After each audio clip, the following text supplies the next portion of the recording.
Welcome, gentle soul, to another quiet visit with the past. In tonight's episode, we'll step into another world, familiar in its humanity, yet distant in time.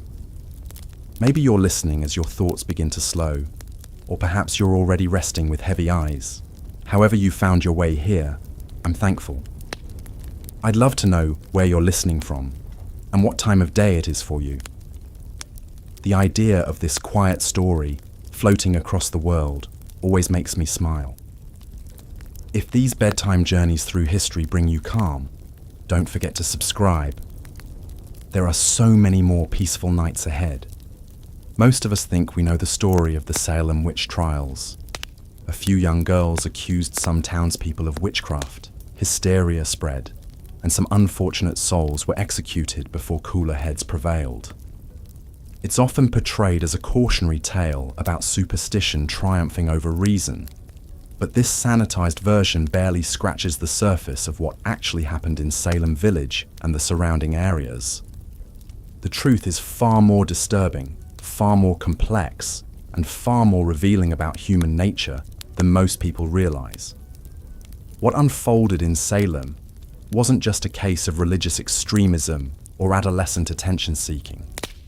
It was a perfect storm of social tensions, economic disputes, personal vendettas, and psychological manipulation that created a killing machine fueled by fear and sanctioned by the very institutions meant to protect the innocent. Today, we're going to explore why the Salem Witch Trials were worse than you thought. We'll examine the calculated cruelty of the interrogation methods, the systematic way evidence was manufactured, and how the legal system itself became a weapon against the defenseless. We'll meet the real people behind the famous names and discover how their stories reveal a community that had completely lost its moral compass. But perhaps most disturbing of all, we'll see how the mechanisms that enabled Salem's horror show aren't relics of a bygone era. The same psychological and social forces that turned neighbors into executioners are still with us today, lurking beneath the surface of our supposedly civilized society. The Salem Witch Trials began in the winter of 1692, when 9-year-old Elizabeth Parris and 11-year-old Abigail Williams, daughter and niece of Salem Village's minister Samuel Parris, began experiencing what their doctor diagnosed as supernatural afflictions. The girls would scream, throw themselves on the ground, contort their bodies into impossible positions, and claim to see specters of witches tormenting them. But here's what most accounts leave out. These weren't random, spontaneous fits. The girls had been experimenting with folk magic, trying to divine their future husbands using an egg white dropped in a glass of water. When their fortune-telling sessions went wrong, possibly producing disturbing or unexpected results, the girls found themselves trapped between their Puritan community's strict prohibitions against such practices and their own fear of punishment. Rather than confess to their forbidden activities, they chose a different path. They began claiming they were victims of witchcraft, transforming themselves from potential sinners into innocent sufferers deserving of sympathy and protection. It was a calculated decision that would ultimately cost 20 people their lives. The first 3 women accused were hardly random choices. Tituba was an enslaved woman from the Caribbean who worked in the Paris household and had likely taught the girls some of the folk magic they'd been practicing. Sarah Good was a homeless beggar who had been asking for charity from Salem families, making her an easy target for a community that viewed poverty as a sign of moral failing. Sarah Osborne was an elderly woman who had scandalized the community by living with a man before marrying him and had been involved in a bitter legal dispute over her late husband's estate. Notice the pattern here. The accusers didn't point fingers at respected community members or people with real power. They chose society's most vulnerable, a slave, a beggar, and a social outcast. These women had no political connections, no economic influence, and no one willing to defend them. They were perfect scapegoats. When these 3 women were arrested and interrogated, something truly sinister began to unfold. The legal system that was supposed to protect the innocent became a machine for manufacturing guilt. The interrogations weren't searches for truth. They were performances designed to extract confessions through psychological torture and manipulation. Magistrates John Hathorne and Jonathan Corwin, who presided over the preliminary examinations, had already decided the accused were guilty before the questioning began. Their job wasn't to determine innocence or guilt, but to force confessions and gather names of other supposed witches. The questioning followed a predictable pattern: leading questions, threats, promises of mercy for cooperation, and the constant presence of the afflicted girls who would convulse and scream whenever an accused person denied the charges. The most chilling aspect of these interrogations was how they were designed to make denial impossible. If you confessed to witchcraft, you lived but had to name other witches. If you maintained your innocence, you were obviously lying because the afflicted girl's suffering proved your guilt. The only way to escape immediate execution was to become complicit in the system by accusing others. Tituba understood this horrible calculus better than anyone. When questioned, she didn't just confess to practicing witchcraft. She spun an elaborate tale of a devil-worship conspiracy involving multiple witches, mysterious men from Boston, and a book signed in blood. Her confession was everything the magistrates wanted to hear: confirmation that a vast supernatural conspiracy was threatening Salem, justification for expanding the investigation, and a roadmap for finding more witches.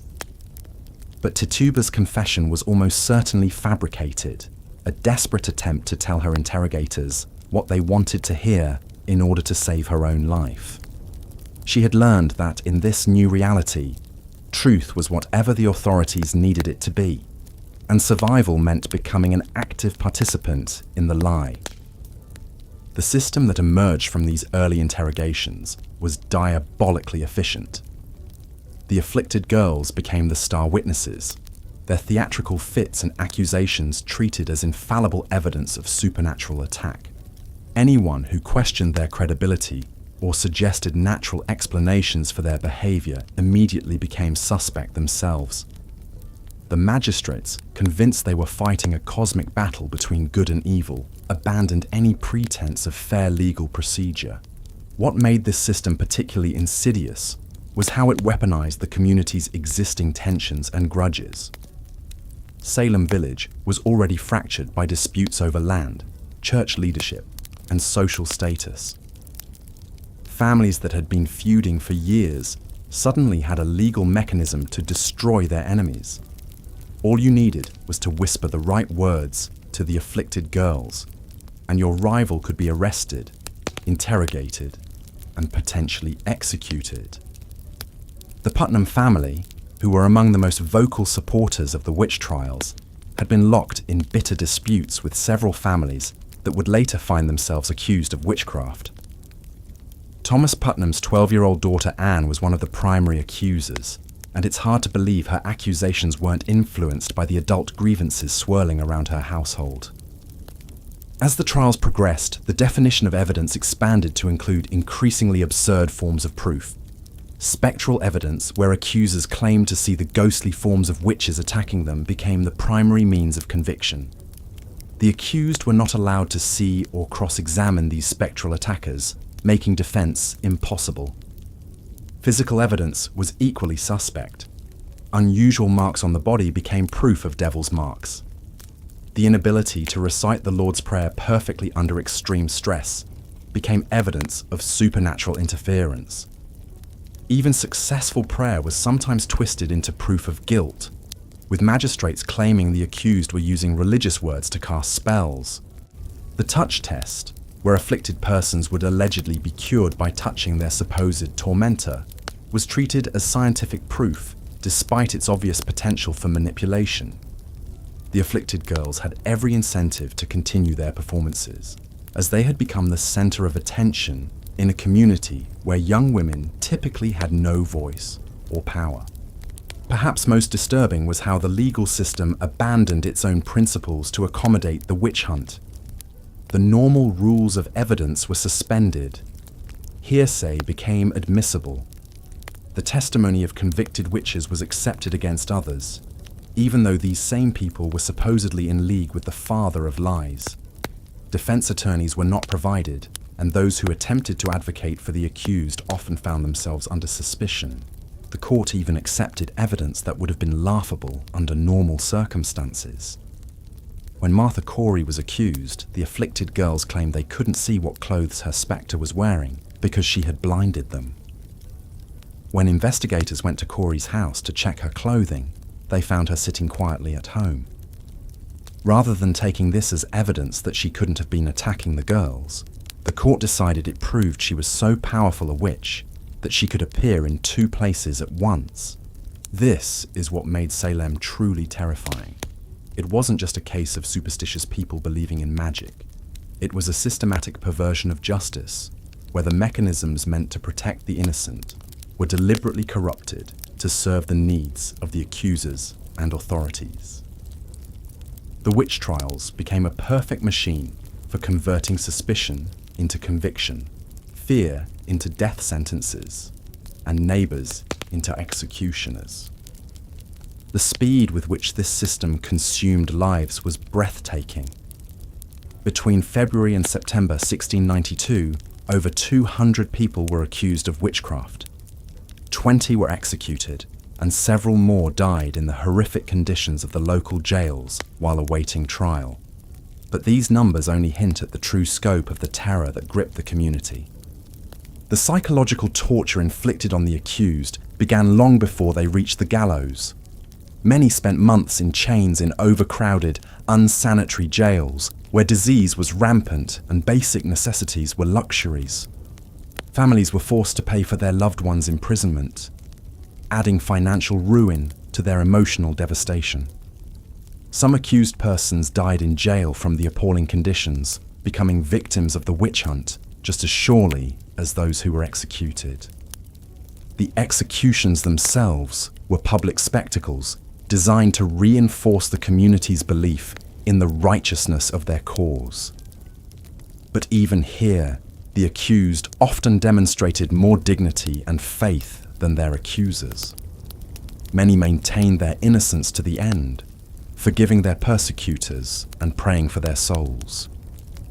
Their final words often revealed the profound injustice of their situation and the moral bankruptcy of the system that had condemned them. What makes the Salem Witch Trials worse than most people realize isn't just the number of lives lost or the brutality of the methods used. It's how the entire community became complicit in a system of legalized murder, how institutions that were supposed to protect the innocent became weapons against them, and how quickly civilized people could be transformed into a mob baying for blood. The Salem Witch Trials reveal something deeply unsettling about human nature and the fragility of justice. They show us how fear can be weaponized, how authority can be corrupted, and how quickly a community can lose its moral compass when caught in the grip of mass hysteria. Most disturbing of all, they remind us that the capacity for such evil doesn't belong to a distant, more primitive past, but lurks within the human heart, waiting for the right conditions to emerge. As we'll explore further, the mechanisms that enabled Salem's horror aren't as foreign to our modern world as we might like to believe. The same psychological forces, social dynamics, and institutional failures that turned Salem into a killing field continue to shape our world today, making the lessons of 1692 more relevant than ever. Looking at your existing script and the reference materials, I'll continue from where you left off. Here's part 2 of your Salem Witch Trials script. But the psychological torment was only the beginning. The so-called evidence used to convict these accused witches reveals just how far Salem's legal system had descended into madness. Spectral evidence became the cornerstone of prosecution. This meant that if someone claimed they saw the ghost or spirit of the accused tormenting them in a dream, that was considered valid proof in court. Think about that for a moment. Dreams and visions were being used to sentence people to death. The judges, led by William Stoughton, didn't just accept this supernatural testimony, they actively encouraged it. They created an environment where the most outlandish accusations were not only believed, but rewarded. Children who pointed fingers at neighbors were praised for their bravery. Adults who confessed to impossible crimes were spared execution, while those who maintained their innocence faced the gallows. One of the most disturbing aspects was how the trials became a grotesque theatre. The afflicted girls would writhe on the courtroom floor, screaming that the accused were pinching them or stabbing them with invisible pins. When the defendant moved their hand, the girls would mirror the motion, claiming they were being forced to copy the witch's movements. The courtroom would erupt in chaos, with spectators gasping and judges nodding gravely as if witnessing genuine supernatural warfare. But here's what makes this even more sinister. These performances were clearly coordinated. The girls had learned that certain behaviors would guarantee the attention and protection of the most powerful men in the colony. They discovered they could destroy anyone they chose, simply by pointing and screaming. And the adults who should have protected the innocent instead fed this monster they had created. The speed of the executions was breathtaking. Once accused, defendants had virtually no time to mount a proper defense. Bridget Bishop went from accusation to execution in just 2 months. Others had even less time. The court was operating like a conveyor belt of death, processing cases with ruthless efficiency that prioritized spectacle over justice. What's particularly chilling is how the accusations followed predictable patterns of social prejudice. Women who didn't conform to Puritan ideals of female submission were prime targets. Sarah Good was a homeless beggar who had the audacity to mutter under her breath when refused charity. Sarah Osborne had committed the unforgivable sin of living with a man before marriage. These weren't random accusations. They were targeted character assassinations disguised as holy warfare. The economic motives become even clearer when you examine the property seizures. When someone was accused of witchcraft, their assets were immediately frozen. If they were executed, their property was forfeited to the state. Suddenly, neighbors who had long-standing property disputes found a convenient way to eliminate their rivals. The witch trials became a mechanism for the largest forced wealth transfer in colonial Massachusetts history. Consider the case of George Jacobs Sr., a wealthy farmer who had accumulated significant property over his lifetime. His own granddaughter accused him of witchcraft, but only after he had refused to transfer his land to other family members.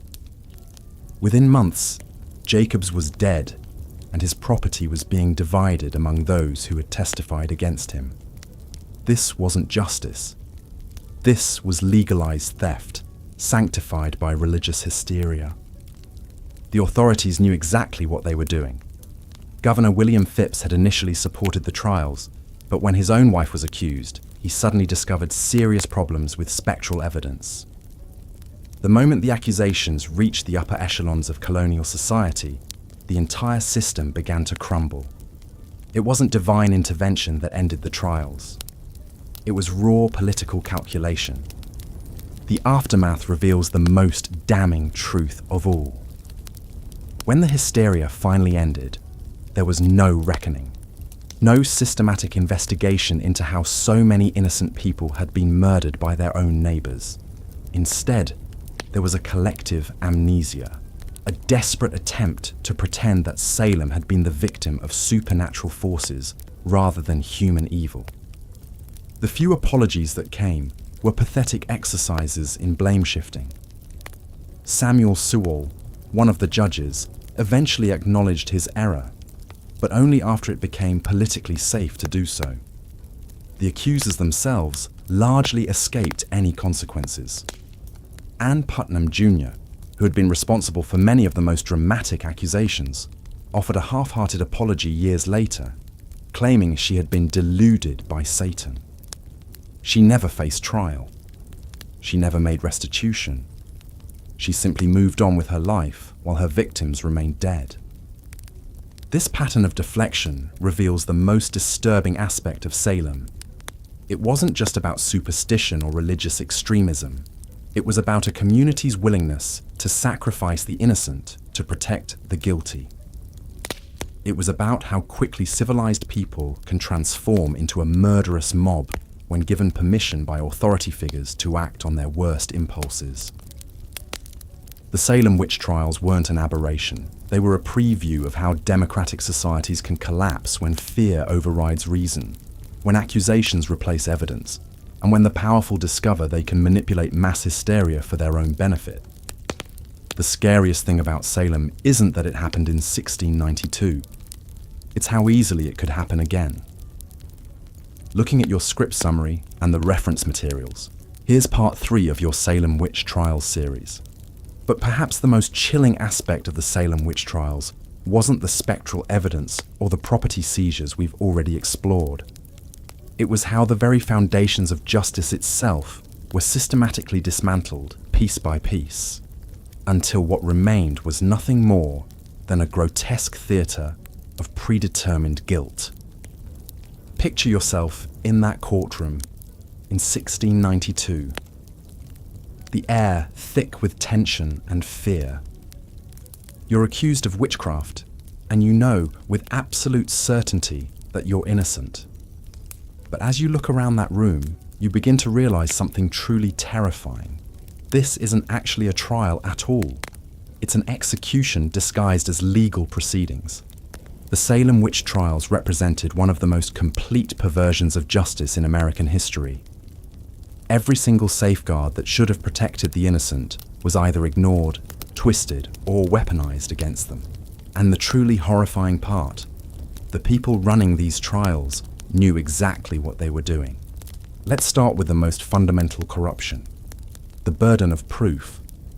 In any legitimate legal system, the accusers must prove guilt beyond reasonable doubt. But in Salem, this was flipped entirely on its head. The accused had to prove their innocence. And here's the sick joke. How exactly do you prove you're not a witch? How do you prove you didn't send your spirit to torment someone in their dreams? How do you prove you didn't make a pact with the devil when no one was watching? The answer is simple. You can't. And that was the point. The court had created a perfect trap. Deny the charges? Well, that's exactly what a witch would do. Confess, guilty as charged. Provide an alibi. Your spirit could travel anywhere while your body stayed put. Call character witnesses? They're probably witches too. Or they're lying to protect you. Sarah Good discovered this impossible situation firsthand. When Magistrate John Hathorne demanded she confess to tormenting children, she maintained her innocence. His response was chilling in its circular logic. Sarah Good, do you not see now what you have done? Why do you not tell us the truth? Why do you thus torment these poor children? When Good continued to deny the charges, Hathorne pressed further. Who do you employ then to do it? Good's honest answer, I employ nobody, was twisted into evidence of guilt. After all, if she wasn't employing anyone else, she must be doing it herself. This wasn't incompetence. This was a deliberate strategy. The magistrates had abandoned any pretense of seeking truth. They had already decided these people were guilty, and the trials were simply a formality to justify the executions they had already planned. But the corruption went deeper than just shifting the burden of proof. The court had also completely abandoned the standards for admissible evidence. In legitimate legal proceedings, evidence must be reliable, verifiable, and relevant. In Salem, the court accepted the most absurd and unprovable claims as absolute fact. Dreams were presented as evidence. Visions were treated as eyewitness testimony.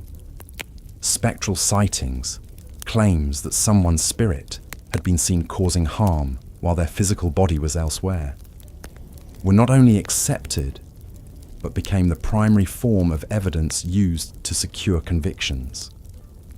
Think about how insane this really was. Imagine if modern courts operated this way. Your Honor, I had a dream that the defendant robbed a bank. Well, that settles it. Guilty as charged. But it gets worse. The court didn't just passively accept this nonsense. They actively encouraged it. when the afflicted girls would have their fits in the courtroom, writhing and screaming and claiming to see invisible spectres, the magistrates would play along with this theatre. They would ask the accusers to describe what they were seeing. They would demand the accused explain why their spectre was tormenting these poor children. They would even order the accused to call back their spirits, as if this were all perfectly normal and reasonable. During Bridget Bishop's trial, the afflicted claimed her spectre was pinching and choking them. Instead of questioning the reliability of such claims, Magistrate Hathorne asked Bishop, "Why do you seem to act witchcraft before us, by the motion of your body?" When Bishop naturally denied doing anything, Hathorne responded, "Is it not your coat that hurts them?" Your coat. They were seriously suggesting that a piece of clothing could commit assault through supernatural means. And this wasn't treated as a joke or a moment of temporary insanity. This was presented as legitimate evidence in a capital murder trial. The accused weren't even allowed to defend themselves properly. When they tried to speak, they were shouted down. When they questioned the accusers, they were told they were being disrespectful to the afflicted. When they pointed out the logical impossibilities in the charges, they were accused of being argumentative and uncooperative. Martha Corey made the mistake of expressing skepticism about the witch trials before she herself was accused. When she pointed out that the afflicted girls could simply be lying or mistaken, this skepticism was later used as evidence of her guilt. After all, who but a witch would try to discredit witch trials? The court had created a system where any attempt to defend yourself was treated as further evidence of guilt. Speak too little, and you're being evasive. Speak too much, and you're being manipulative. Show emotion, and you're revealing your evil nature. Stay calm, and you're displaying the cold heart of a witch. But perhaps the most sickening aspect of these trials was how they encouraged and rewarded false confessions. In most legal systems, a confession is the end of the process. You confess, you're punished, case closed.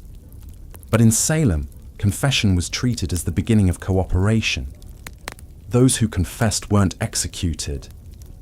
Instead, they were pressured to name their accomplices. They were asked to describe their interactions with the devil. They were encouraged to elaborate on their crimes and implicate others. The more names they provided, the more their own lives were spared. This created a perverse incentive structure. The innocent were executed for maintaining their innocence, while the guilty, or rather, those willing to lie about their guilt, were kept alive as long as they continued to feed the machine with new accusations. Tituba, the enslaved woman whose initial testimony helped spark the hysteria, understood this dynamic perfectly. Her confession was elaborate and detailed, filled with descriptions of devil worship and supernatural encounters. She named other witches and described their activities in vivid detail. And as a result, she was one of the few accused who survived the trials. Meanwhile, Rebecca Nurse, a 71-year-old grandmother known throughout the community for her piety and charity, was executed because she refused to confess to crimes she didn't commit. John Proctor, a successful farmer with no history of supernatural activities, was hanged because he wouldn't lie about making a pact with the devil. The message was clear. Truth was irrelevant. The court didn't care about actual guilt or innocence. They cared about compliance, cooperation, and the continued feeding of their witch-hunting machine. This corruption was so systematic and thorough that it's impossible to view it as accidental. The magistrates weren't bumbling fools who got carried away by superstition. They were intelligent men who deliberately chose to abandon every principle of justice in service of their own goals. Consider the case of George Burroughs, the former minister who was accused of being the ringleader of the witches. Burroughs had enemies in Salem who resented his past conflicts with the community. When he was arrested in Maine and brought back for trial, the evidence against him was particularly thin, even by Salem standards. But rather than demanding better evidence, the court simply lowered their standards even further. They accepted testimony that Burroughs possessed supernatural strength, based on claims that he could lift heavy objects. They treated his ability to recite Psalm 23 perfectly, while standing on the gallows, as evidence that he was using witchcraft to appear innocent. The crowd at his execution was actually moved by his dignified behavior and perfect recitation of the prayer. Many began to doubt his guilt. But Cotton Mather, one of the prominent ministers supporting the trials, quickly addressed the crowd and reminded them that the devil could transform himself into an angel of light. In other words, appearing innocent was just more proof of guilt. This is the level of intellectual dishonesty we're dealing with. The court had created a system where literally any piece of evidence could be twisted to support a predetermined conclusion of guilt. Good behavior, the devil in disguise. Bad behavior, clear evidence of evil. No evidence at all. Proof of how sneaky and dangerous the witch really was. The trials had become a machine designed not to determine guilt or innocence, but to transform accusations into executions as efficiently as possible. And the truly horrifying part is how many people were willing to participate in this charade. The magistrates who perverted the law, the ministers who provided theological justification for the corruption, the accusers who knew their claims were false but continued making them anyway, the community members who went along with the hysteria rather than speak out against it. By the time the Salem Witch Trials ended, 20 innocent people were dead. Hundreds more had been imprisoned, often in conditions so horrible that some died in jail. Families were destroyed. Reputations were ruined. Property was seized. And an entire community was traumatized by their participation in what can only be described as legalized murder. But perhaps the most chilling legacy of Salem isn't the death toll or the property damage. It's the precedent it set for how quickly and completely a society can abandon its principles when fear takes hold. How easily the machinery of justice can be transformed into an instrument of persecution. How willing ordinary people can be to participate in atrocities as long as they're given official sanction and social approval. The Salem Witch Trials weren't an aberration or an accident. They were the logical result of a society that chose fear over reason, conformity over conscience, and expedience over justice. And the lessons of Salem remain as relevant today as they were over 3 centuries ago, serving as a permanent warning about the fragility of the values we claim to hold dear. Looking at your existing script, parts 1 through 3, I'll continue with part 4, maintaining the same tone and style while advancing the narrative about the Salem Witch Trials. Here's part 4. But perhaps the most insidious aspect of the Salem Witch Trials wasn't just the corrupted legal system or the fabricated evidence. It was how the accusations themselves became a weapon of social warfare, wielded by those seeking to settle old scores and eliminate inconvenient neighbors. The finger-pointing wasn't random chaos. It was strategic, calculated, and devastatingly effective. Consider the case of Martha Corey, a woman whose only crime was expressing skepticism about the witch trials themselves. When the initial accusations began flying in 1692, Corey made the fatal mistake of suggesting that the afflicted girls might be lying or mistaken. She questioned whether spectral evidence could be trusted in a court of law. For this act of reasonable doubt, she was immediately branded a witch herself. The message was clear: dissent would not be tolerated. The accusers had stumbled upon the perfect system of social control. Anyone who questioned the proceedings could instantly become a target. It was a self-reinforcing cycle of terror that made opposition virtually impossible. Speak out against the trials, and you'd find yourself in chains within days. The community was effectively held hostage by its own fear. What made this system particularly cruel was how it exploited existing social tensions that had been simmering for years. Salem Village was already fractured by disputes over land, church leadership, and economic competition. Families had been feuding for decades over property lines and inheritance rights. The witch trials simply provided a convenient mechanism to weaponize these grievances. Take the case of Rebecca Nurse, a 71-year-old grandmother who was widely respected in the community for her piety and good works. But the Nurse family had been embroiled in a bitter land dispute with their neighbors, the Putnams. When young Ann Putnam Jr. began having fits and claimed to see Rebecca Nurse's spectre tormenting her, it wasn't supernatural intervention. It was the Putnam family using the witch trials to destroy their enemies through legal means. The pattern becomes even clearer when you map out the accusations geographically. The majority of the accused lived on the eastern side of Salem Village, while most of the accusers lived on the western side. This wasn't coincidence. The two areas had been locked in a political and economic struggle for control of the village for years. The witch trials became the ultimate expression of this conflict, with one faction literally trying to eliminate the other. But the social weaponization of witchcraft accusations went beyond mere property disputes. The trials also served as a brutal form of patriarchal control, particularly targeting women who didn't conform to expected social roles. Many of the accused were widows who had inherited property, women who ran businesses, or those who had somehow challenged male authority. In a society where women were expected to be silent and submissive, any display of independence could be reframed as evidence of diabolic influence. Bridget Bishop, the first person executed in Salem, was a perfect example of this dynamic. She operated a tavern, wore colourful clothing, and had been married 3 times.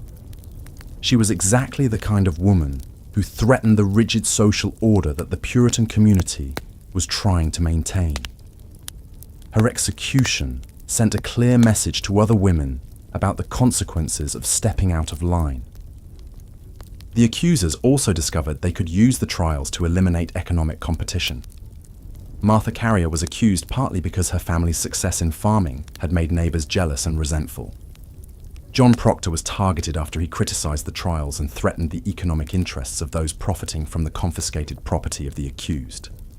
The witch trials had become a grotesque form of hostile takeover, allowing people to destroy their rivals while claiming divine justification. Perhaps most disturbing was how the trials created an economy of accusation. The court officials, the jailers, the sheriffs who seized property, even the ministers who provided spiritual guidance to the accused. All of them had financial incentives to keep the trials going. Each new accusation meant more fees, more confiscated property to divide up, more power to wield. The system had created its own marketplace of human misery. The psychological manipulation was equally sophisticated. The afflicted girls had learned they could command attention, sympathy, and power through their performances. In a society where young women had virtually no agency, the trials offered them an intoxicating taste of influence. They could bring down respected adults, disrupt court proceedings, and hold entire communities in thrall with their dramatic fits and accusations. But this power came at a terrible cost. The girls were trapped in their own web of lies, forced to maintain increasingly elaborate performances to avoid being exposed as frauds. Some of them later expressed regret for their role in the trials, but by then it was too late. 20 people were dead, and countless others had been destroyed by the accusations. The trials also revealed how quickly a community could turn on itself when fear overrode reason. Neighbors who had lived peacefully together for decades suddenly became mortal enemies. Children were encouraged to testify against their own parents. Husbands accused wives, and wives accused husbands. The social fabric of Salem was completely shredded by suspicion and paranoia. What's particularly chilling is how normal people became complicit in this system of destruction. It wasn't just a few evil individuals orchestrating everything. Ordinary citizens served on juries that convicted the innocent. Neighbors provided testimony that sent people to their deaths. Community members attended the executions as public entertainment. The trials succeeded because they turned an entire society into accomplices. The speed with which things escalated was breathtaking. In just over a year, what began as a handful of girls having fits had mushroomed into a reign of terror that consumed the entire region. More than 200 people were accused, 20 were executed, and several more died in prison awaiting trial. The trials had taken on a life of their own, growing more vicious and indiscriminate with each passing month. And through it all, the authorities maintained the fiction that they were serving justice and protecting the community from supernatural evil. They wrapped their persecution in the language of law and order, claiming they were simply following proper legal procedures. But behind the veneer of official process was a system designed to crush anyone who stood in the way of those in power. The Salem Witch Trials weren't an aberration or a historical curiosity. They were a masterclass in how fear can be manufactured, manipulated, and weaponized to serve the interests of those who know how to exploit it. The techniques used in Salem, the manufactured evidence, the coerced confessions, the social pressure to conform, the economic incentives for accusation, these are tactics that have been repeated throughout history whenever societies have decided that certain groups of people are expendable. What happened in Salem was worse than we thought because it revealed something fundamental about human nature and social dynamics. It showed how quickly civilization can collapse when fear overrides justice, when accusation becomes more powerful than evidence, and when the machinery of law becomes a tool of oppression rather than protection. The real horror of Salem wasn't supernatural. It was entirely, devastatingly human. Boring history. Why the Salem Witch Trials were worse than you thought, Part 5. But perhaps the most chilling aspect of the Salem Witch Trials wasn't just the corrupted legal system or the economic exploitation. It was how ordinary neighbors turned against each other with a viciousness that would make medieval inquisitors blush. The social fabric of Salem village had been unraveling for years before 1692, and the witch trials became the perfect vehicle for settling old scores, destroying reputations, and eliminating inconvenient people from the community. Consider the case of Rebecca Nurse, a 71-year-old grandmother who was by all accounts one of the most respected women in Salem village. She was known for her piety, her charitable work, and her gentle demeanor. When she was first accused of witchcraft, even the magistrates seemed skeptical. But the accusers persisted, claiming that Nurse's spectre had tormented them mercilessly. What made Nurse such a target? Her family had been embroiled in a bitter land dispute with the Putnam family for decades. Thomas Putnam's wife, Anne Putnam Sr., was one of the most vocal accusers in the trials. Suddenly, the accusations against Rebecca Nurse make perfect sense. This wasn't about witchcraft at all, but about settling a generational feud through the most brutal means available. The trials created an atmosphere where suspicion poisoned every interaction. Neighbors who had lived peacefully side by side for years suddenly saw each other as potential threats. A harsh word, a failed recipe, even a sideways glance could be interpreted as evidence of malevolent supernatural power. The accusers, many of them young girls who had initially seemed to be genuine victims, quickly discovered that their claims carried enormous weight. They could point a finger at anyone and watch as that person's life was destroyed. The power was intoxicating, and they wielded it with increasing boldness. Take the case of George Burroughs, a former minister of Salem village who had left under contentious circumstances years earlier. When the trials began, the accusers claimed that Burroughs was not just a witch, but the leader of all the witches in New England. A kind of diabolic high priest, orchestrating the supernatural assault on Salem. The evidence against him was laughably thin. He was unusually strong for his size. He could recite scripture from memory, and he had been married multiple times after his wives died. In any rational court, these would hardly constitute proof of witchcraft. But in Salem, they were enough to send him to the gallows. Burroughs' real crime wasn't consorting with the devil. It was having made enemies during his turbulent tenure as village minister. The psychological warfare didn't stop with formal accusations. The mere threat of being named as a witch was enough to terrorize the population into submission. People began modifying their behavior, avoiding certain individuals, and carefully monitoring their own actions to avoid giving any appearance of supernatural involvement. The accused were often pressured by family members to confess, not because anyone believed they were actually witches, but because confession was the only path to survival. This created a perverse incentive structure where lying became a virtue and truth became a death sentence. Martha Corey's case illustrates just how impossible the situation had become for the accused. Corey was a church member known for her skepticism about the witch trials.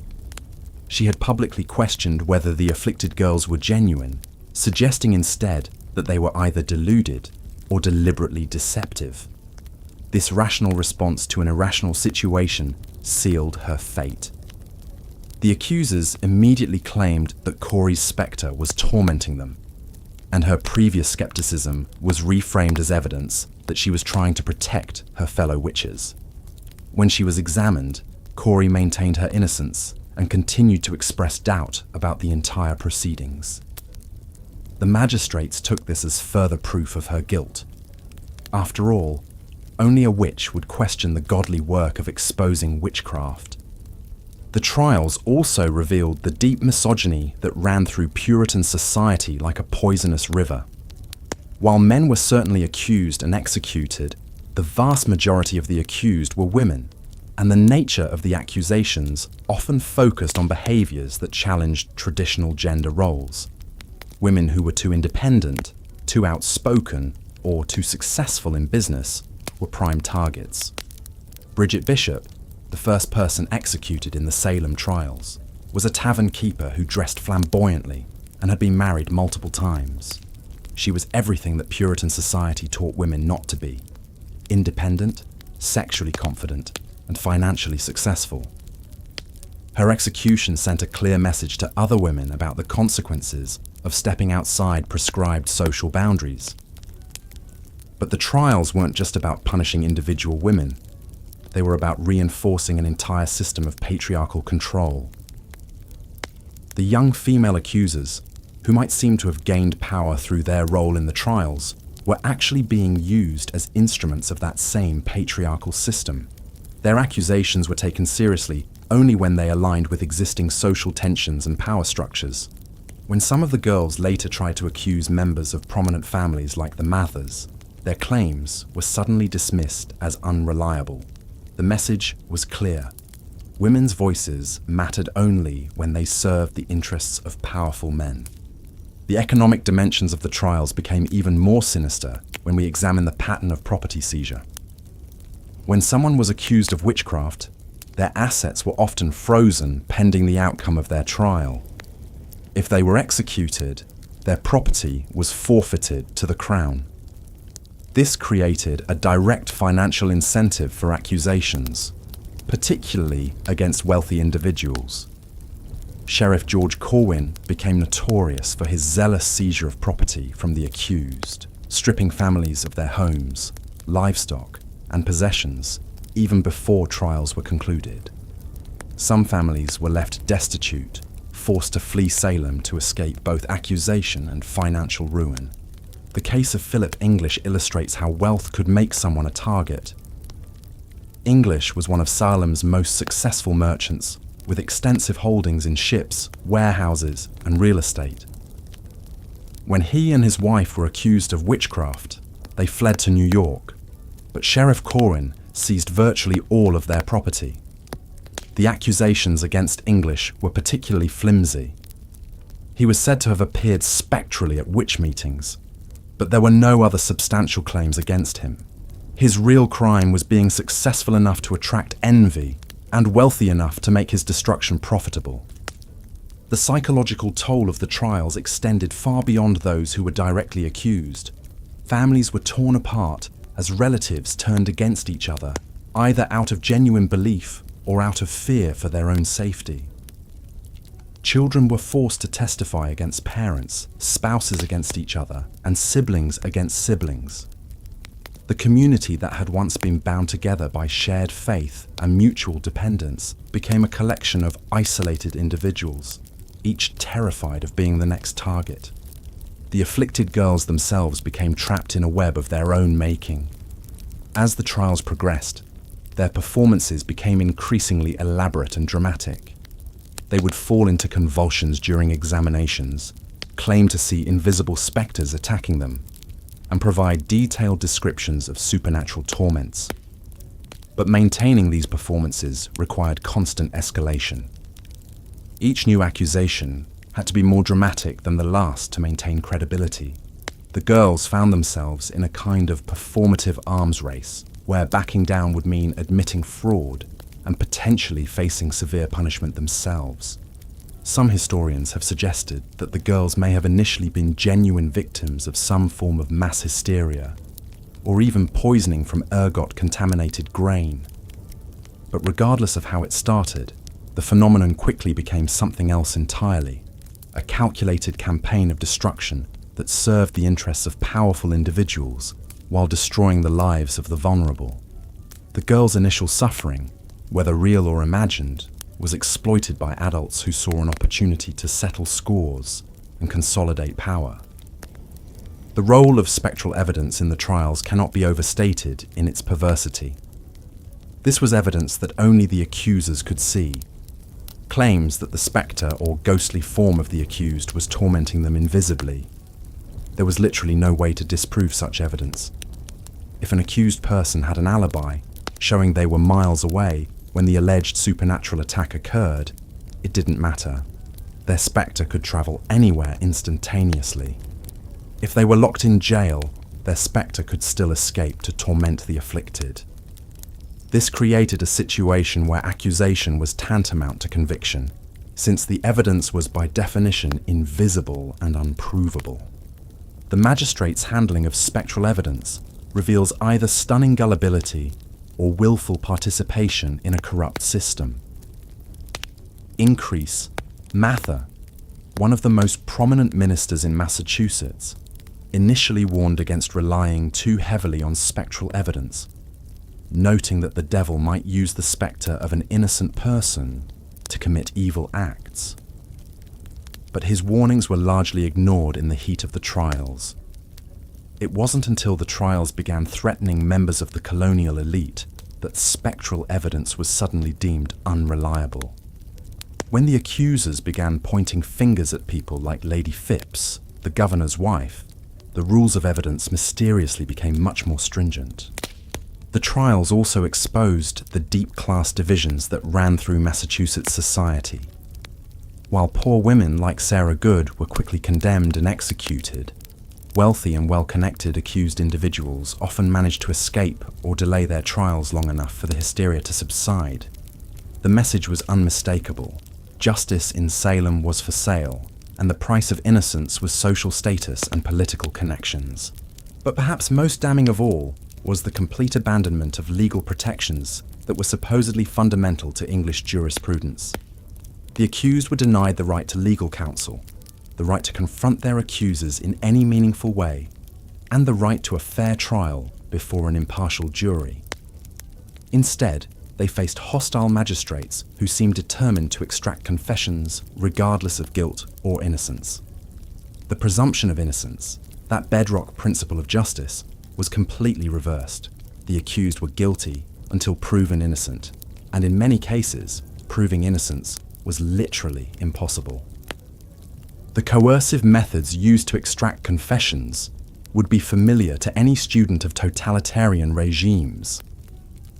Sleep deprivation, psychological pressure, threats against family members, and promises of leniency in exchange for confession were all standard tactics. Some accused individuals were subjected to prayer tests, where they were forced to recite religious passages perfectly. Any stumble or hesitation was taken as evidence of diabolic interference. Others were subjected to physical tests, like the notorious touch test. where accusers would supposedly be cured of their fits if touched by the witch who was tormenting them. The speed with which the trials proceeded left no time for careful consideration of evidence or proper legal procedures. From the first accusations in February 1692 to the last executions in September, the entire ordeal lasted less than 8 months. In that brief span, hundreds of people were accused, dozens were imprisoned under horrific conditions, and 20 were killed. The breakneck pace served the interests of those orchestrating the trials, preventing any organized opposition from forming and maintaining the atmosphere of crisis that justified extraordinary measures.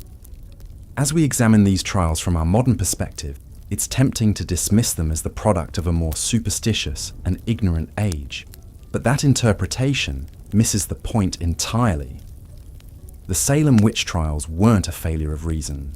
They were a successful implementation of a system designed to eliminate opposition and consolidate power. The superstition was just the excuse, the mechanism by which rational actors pursued very real political and economic goals. The true horror of Salem wasn't that people believed in witches, but that they used that belief as a weapon against their neighbors. The legacy of Salem extends far beyond colonial Massachusetts. The trials serve as a chilling reminder of how quickly a society can abandon its principles when fear and opportunism converge. They show us how institutions designed to protect the innocent can be perverted to serve the interests of the powerful. Most importantly, they demonstrate the terrible human cost of allowing hysteria to override reason and justice to be sacrificed on the altar of political expedience. The men and women who died at Salem weren't victims of superstition. They were victims of a calculated campaign of terror that used religious belief as a cover for the most base human motivations: greed, revenge, and the lust for power. Their deaths weren't tragic accidents, but murders carried out under the color of law by people who knew exactly what they were doing. That's what makes the Salem Witch Trials not just a historical curiosity, but a warning that echoes across the centuries, reminding us that the capacity for evil doesn't require belief in the supernatural. It only requires the willingness to exploit the fears and prejudices of others for personal gain.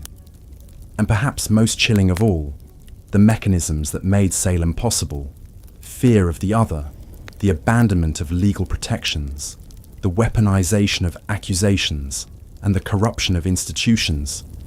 These aren't relics of the distant past.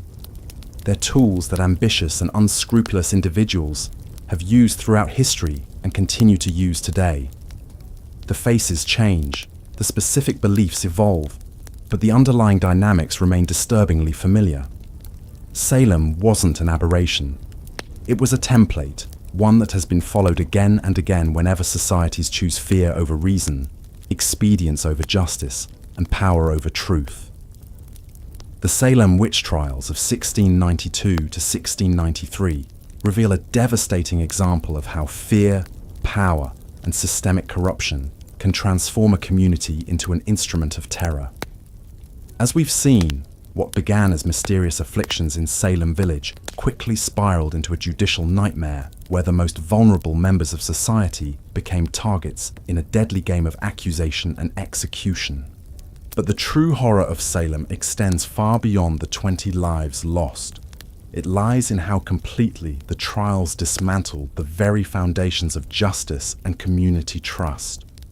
When spectral evidence became admissible in court, when the accused were denied legal representation, when confession became the only path to survival, Salem transformed from a place of supposed moral purity into a theatre of systematic oppression. The trials reveal how quickly civilized society can collapse when fear overrides reason. Neighbors who had lived side by side for decades suddenly viewed each other with suspicion. Children became instruments of destruction, their accusations carrying the weight of life and death. The very institutions meant to protect the innocent, the courts, and the church, became mechanisms of persecution. What makes Salem particularly chilling is how the accusations followed predictable patterns of social vulnerability. The first targets weren't chosen randomly. Sarah Good, a homeless beggar. Sarah Osborne, involved in a scandalous relationship. Tituba, an enslaved woman from Barbados. These women occupied the margins of Puritan society, making them perfect scapegoats for a community desperate to explain the unexplainable. As the hysteria spread, the net widened to ensnare anyone who dared question the proceedings, or who simply found themselves on the wrong side of old grudges. Property disputes, business rivalries, and personal vendettas all found expression through witchcraft accusations. The trials became a weapon that could be wielded by anyone clever enough to manipulate the system. The financial incentives that drove the witch hunt are particularly disturbing. When the property of the accused could be seized, when court officials were paid for each case they processed, when informants could benefit from their accusations, justice became a commodity to be bought and sold. The trials weren't just about supernatural fears. They were about very earthly concerns: money, land, and power. Perhaps most tragically, the Salem Witch Trials demonstrate how good people can become complicit in evil when swept up by collective hysteria. Many of the accusers, judges, and spectators weren't inherently malicious. They genuinely believed they were protecting their community from a supernatural threat. But their certainty, combined with their willingness to abandon due process and rational inquiry, made them participants in a system that destroyed innocent lives.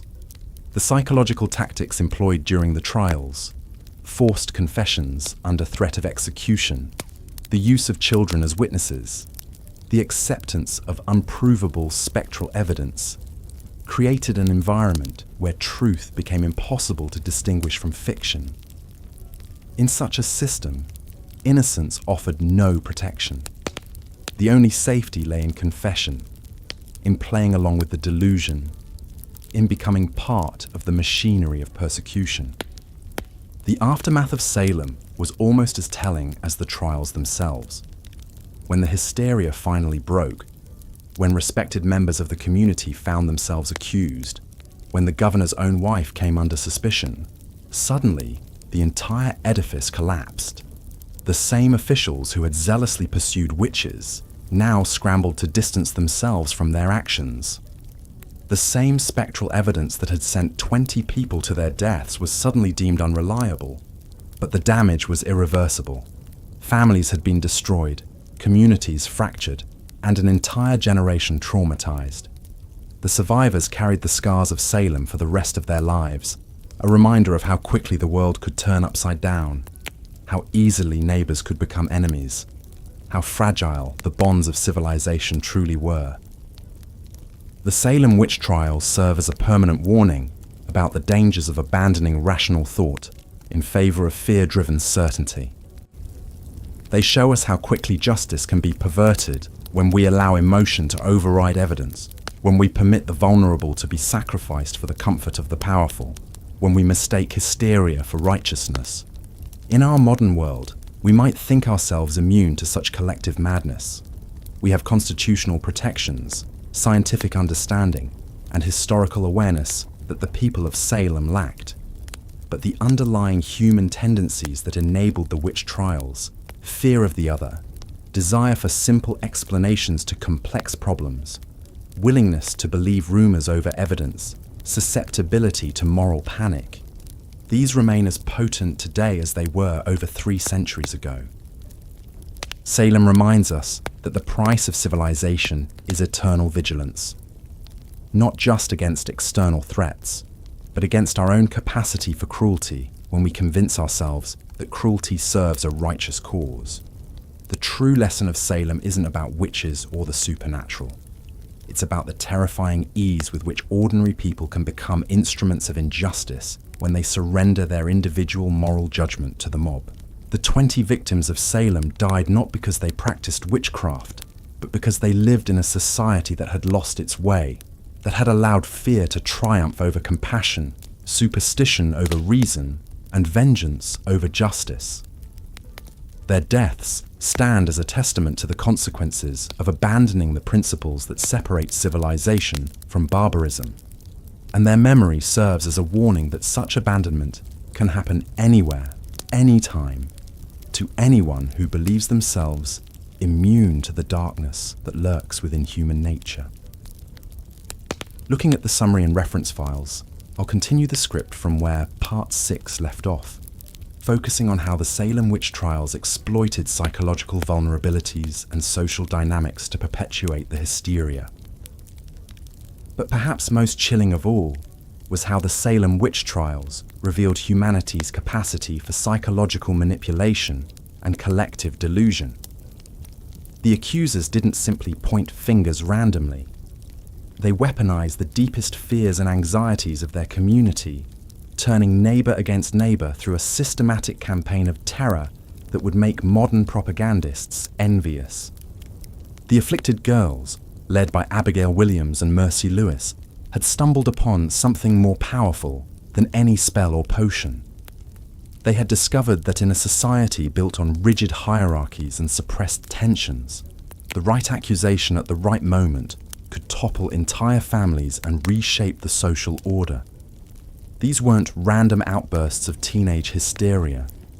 These were calculated performances designed to exploit every psychological weakness in Puritan society.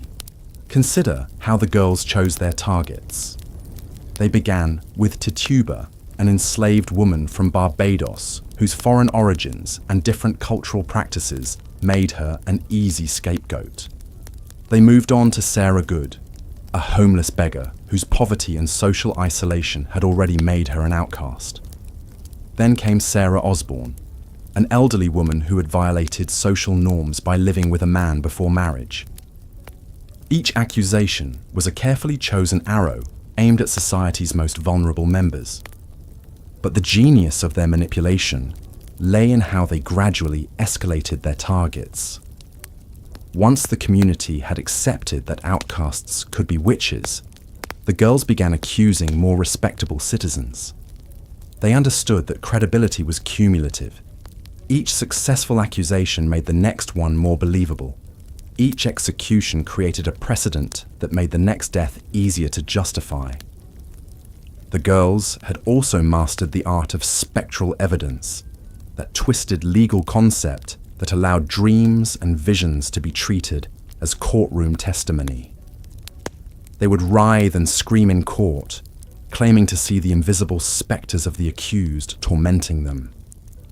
When challenged, they had the perfect defense.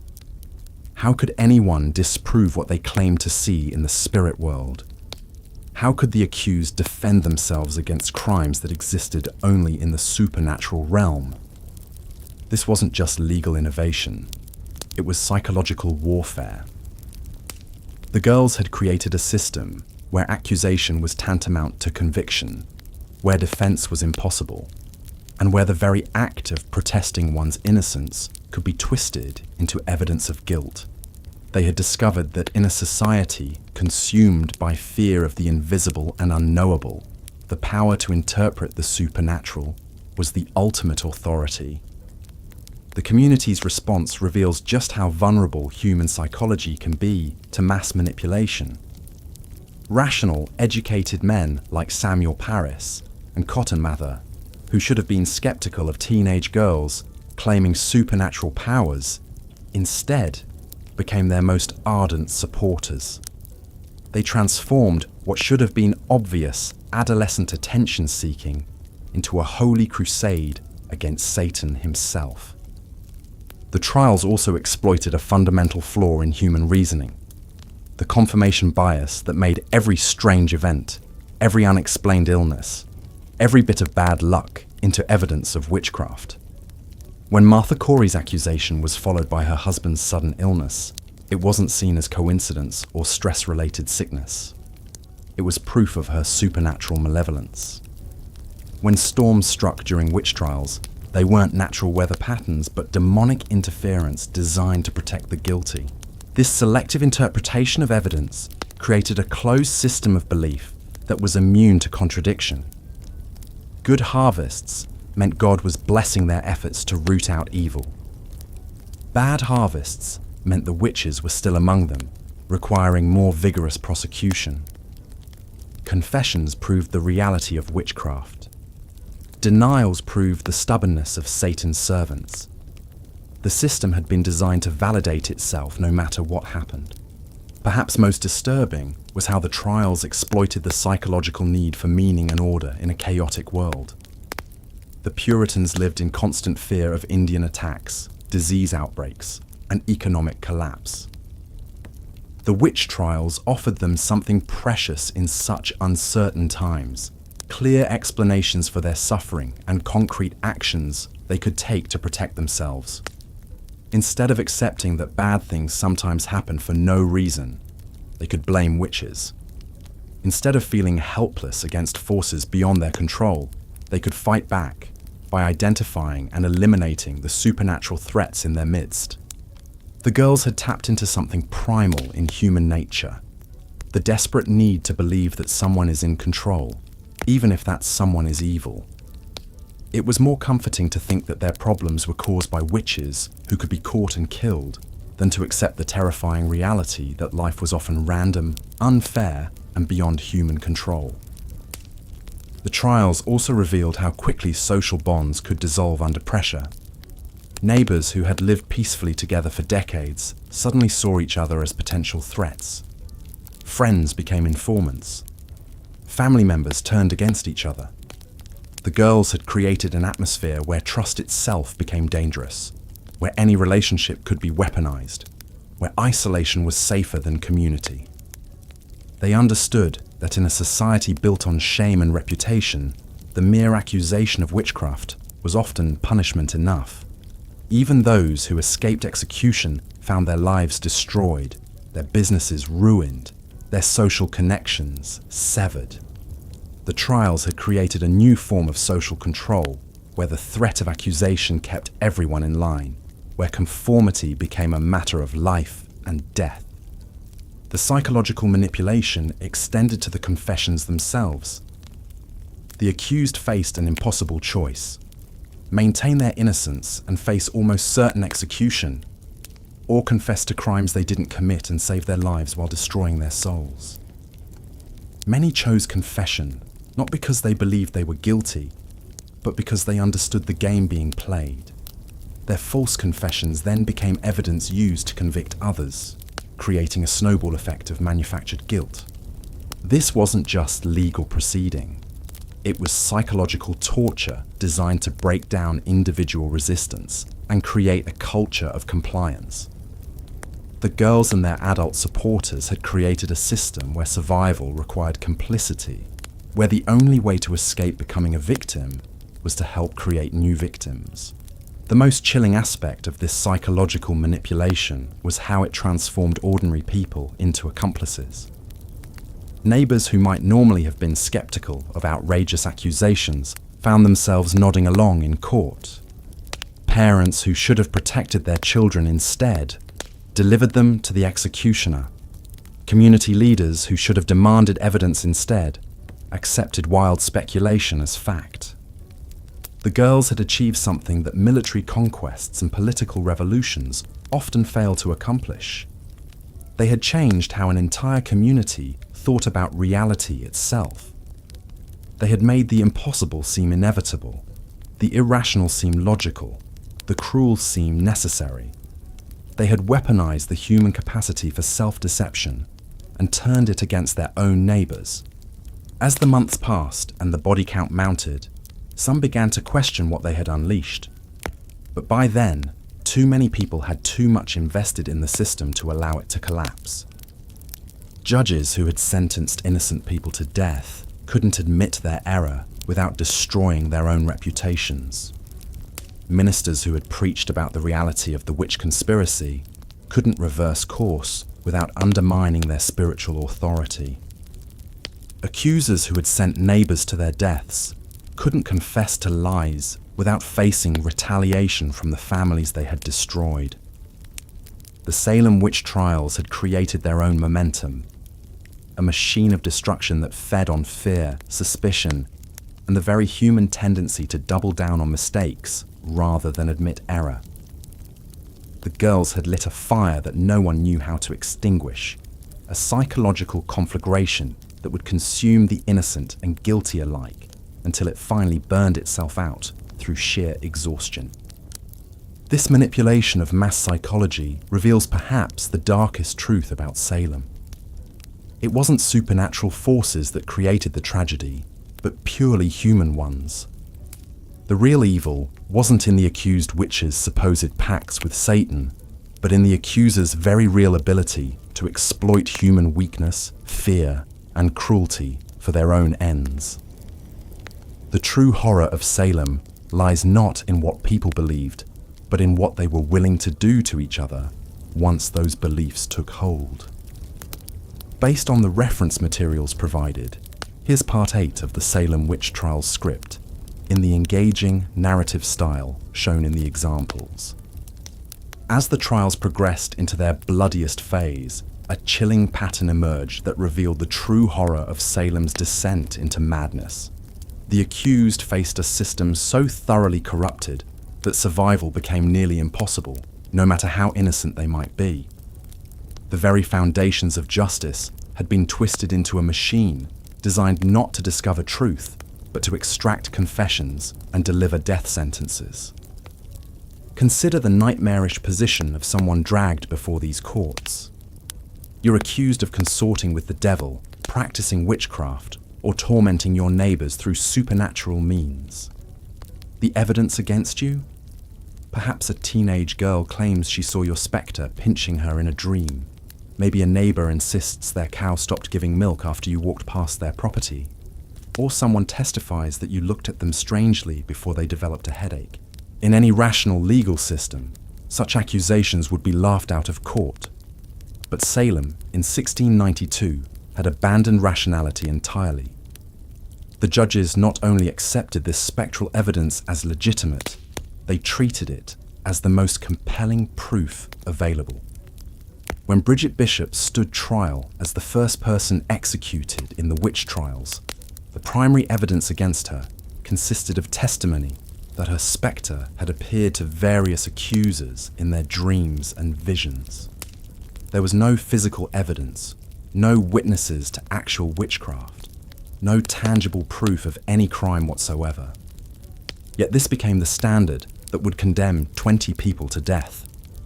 The examination process itself was a masterpiece of psychological manipulation designed to break down the accused.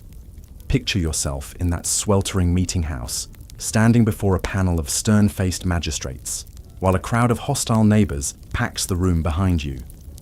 The accusers, mostly young women, begin writhing and screaming the moment you're brought in, claiming that your very presence is tormenting them.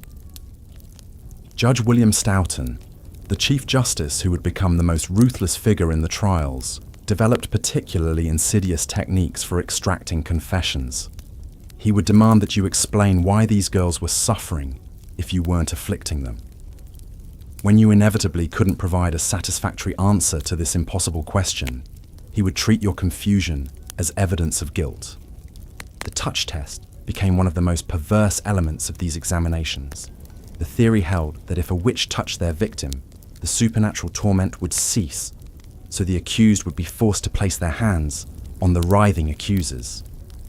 When the girls stopped their theatrical fits at the moment of contact, this was presented as definitive proof of witchcraft. Of course, the accusers controlled this supposed test entirely, choosing when to continue or stop their performances based on the desired outcome. But perhaps most insidiously, the judges created a system where confession became both salvation and damnation. Those who confessed to witchcraft were typically spared execution, at least temporarily. They could save their lives by admitting to crimes they never committed. However, these confessions came with a terrible price. The confessor was then expected to name accomplices, to identify other witches in the community. This created an ever-expanding web of accusations, as each coerced confession generated new suspects. Imagine the impossible choice faced by someone like Tituba, the enslaved woman whose initial confession helped launch the entire crisis. Faced with likely torture, and certain execution if she maintained her innocence, she chose to weave an elaborate tale of devil worship, flying through the air and attending witch meetings. Her confession not only saved her life, but gave the authorities exactly what they wanted to hear, validating their belief that a vast supernatural conspiracy was indeed at work in Salem. The psychological pressure applied to extract these confessions was extraordinary. The accused were often held in deplorable conditions in overcrowded jails, sometimes for months, while awaiting trial. They were subjected to repeated interrogations, denied adequate food and comfort, and constantly reminded that confession offered their only hope of survival.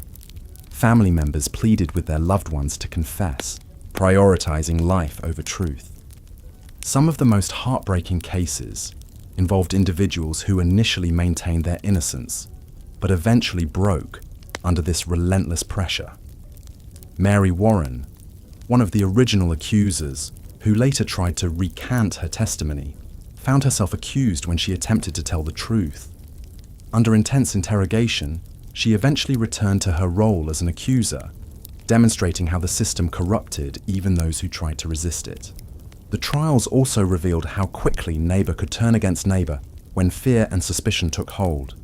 People who had lived side by side for decades suddenly viewed each other with deep mistrust. Old grudges were reframed as evidence of supernatural malice. Property disputes became proof of diabolic revenge. Social tensions that had simmered beneath the surface for years erupted into life and death accusations. The case of Rebecca Nurse perfectly illustrates how even the most respected members of the community could fall victim to this madness. Nurse was a 71-year-old grandmother known throughout Salem Village for her piety and kindness. She had spent decades caring for the sick, helping with difficult childbirths, and serving as a moral anchor for her community. When she was accused of witchcraft, many of her neighbors were so shocked that they signed a petition defending her character. Yet even this sterling reputation couldn't protect her once the machinery of accusation began turning. The accusers claimed her specter had tormented them. Former patients and people she had helped were pressured to reinterpret her past kindnesses as supernatural manipulation. Her very virtues were twisted into evidence against her. Her piety became proof that she was skilled at hiding her true nature. Her knowledge of herbal remedies became evidence of supernatural healing powers. During her examination, Nurse's age and poor hearing worked against her. When she failed to respond quickly to questions or seemed confused by the proceedings, this was interpreted as further evidence of guilt. The accusers performed their usual theatrical displays, falling into fits and claiming her spectre was attacking them even as she stood calmly before the court. Most chillingly, Nurse initially received a not guilty verdict from the jury, but Judge Stoughton was so displeased with this outcome that he sent the jury back to reconsider. Under pressure from the court, they changed their verdict to guilty. When Nurse was given one final chance to confess and save her life, she refused to admit to crimes she hadn't committed. She was executed on July 19, 1692, maintaining her innocence to the end. The treatment of Rebecca Nurse demonstrates how the Salem Witch Trials had created a system where innocence itself became a form of guilt. Those who confessed were spared, while those who maintained their innocence were condemned. Truth became irrelevant. Only the court's desire for validation mattered. This perversion of justice extended to the very youngest victims of the hysteria. Children as young as 4 years old were accused and imprisoned. Dorothy Good, the daughter of accused witch Sarah Good, was only 4 when she was arrested and jailed for months. The psychological trauma inflicted on these children was immense, yet the authorities showed no mercy based on age. The trials had created a monster that fed on fear and grew stronger with each execution. Every hanging validated the judge's belief that they were engaged in a righteous battle against supernatural evil. Every confession confirmed their suspicions about the extent of the diabolic conspiracy.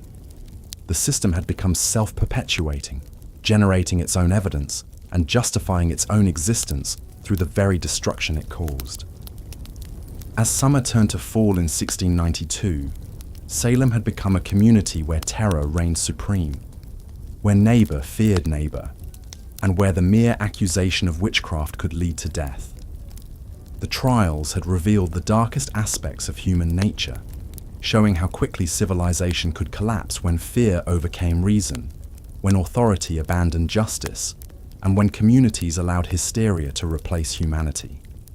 Welcome back, fellow history enthusiasts.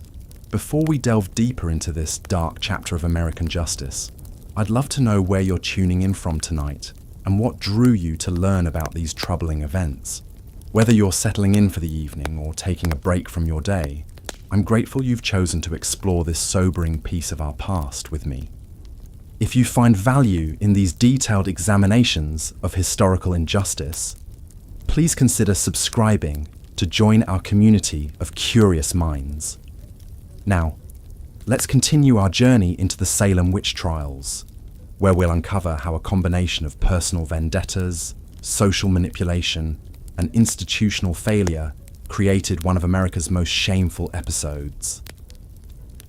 In our previous segments, we've seen how spectral evidence corrupted the legal system, how fear and hysteria consumed entire communities, and how coerced confessions became tools of oppression. But there's another crucial dimension to this tragedy that makes it even more disturbing than most people realize: the calculated use of witchcraft accusations as weapons in long-standing personal and political conflicts. The Salem Witch Trials weren't just a product of mass hysteria or religious extremism. They were, in many ways, the culmination of decades of simmering resentments, property disputes, and social tensions that had been festering beneath the surface of colonial Massachusetts life. What makes this particularly chilling is how certain individuals recognized the trials as an opportunity to settle old scores and eliminate rivals under the guise of rooting out evil. Consider the case of Rebecca Nurse, a 71-year-old woman whose family had been embroiled in a bitter land dispute with their neighbors, the Putnams, for over a generation. The conflict stretched back to the 1640s, when Rebecca's husband, Francis Nurse, had purchased a large tract of land that the Putnams believed rightfully belonged to them. For decades, this dispute had poisoned relations between the families, spawning lawsuits, arguments over property lines, and accusations of theft and fraud. When the witch trials began, it was Anne Putnam Sr. who first accused Rebecca Nurse of witchcraft, claiming that Nurse's spectre had tormented her and her daughter. But this wasn't a case of supernatural persecution. It was the weaponization of fear and superstition to destroy an enemy. The timing was no coincidence.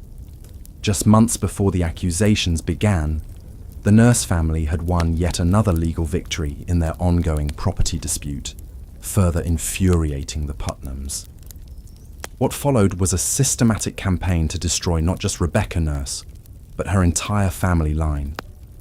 The accusations spread to include other members of the Nurse clan, creating a web of alleged witchcraft that threatened to eliminate the Putnams' rivals entirely. The tragic irony is that Rebecca Nurse was known throughout the community as a woman of exceptional piety and charity. Even some of Salem's most respected citizens testified to her good character, recognizing the accusations for what they truly were.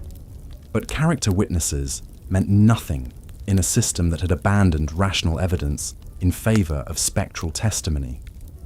When 39 of Salem's most prominent residents signed a petition defending Rebecca Nurse, it only served to expand the circle of suspicion.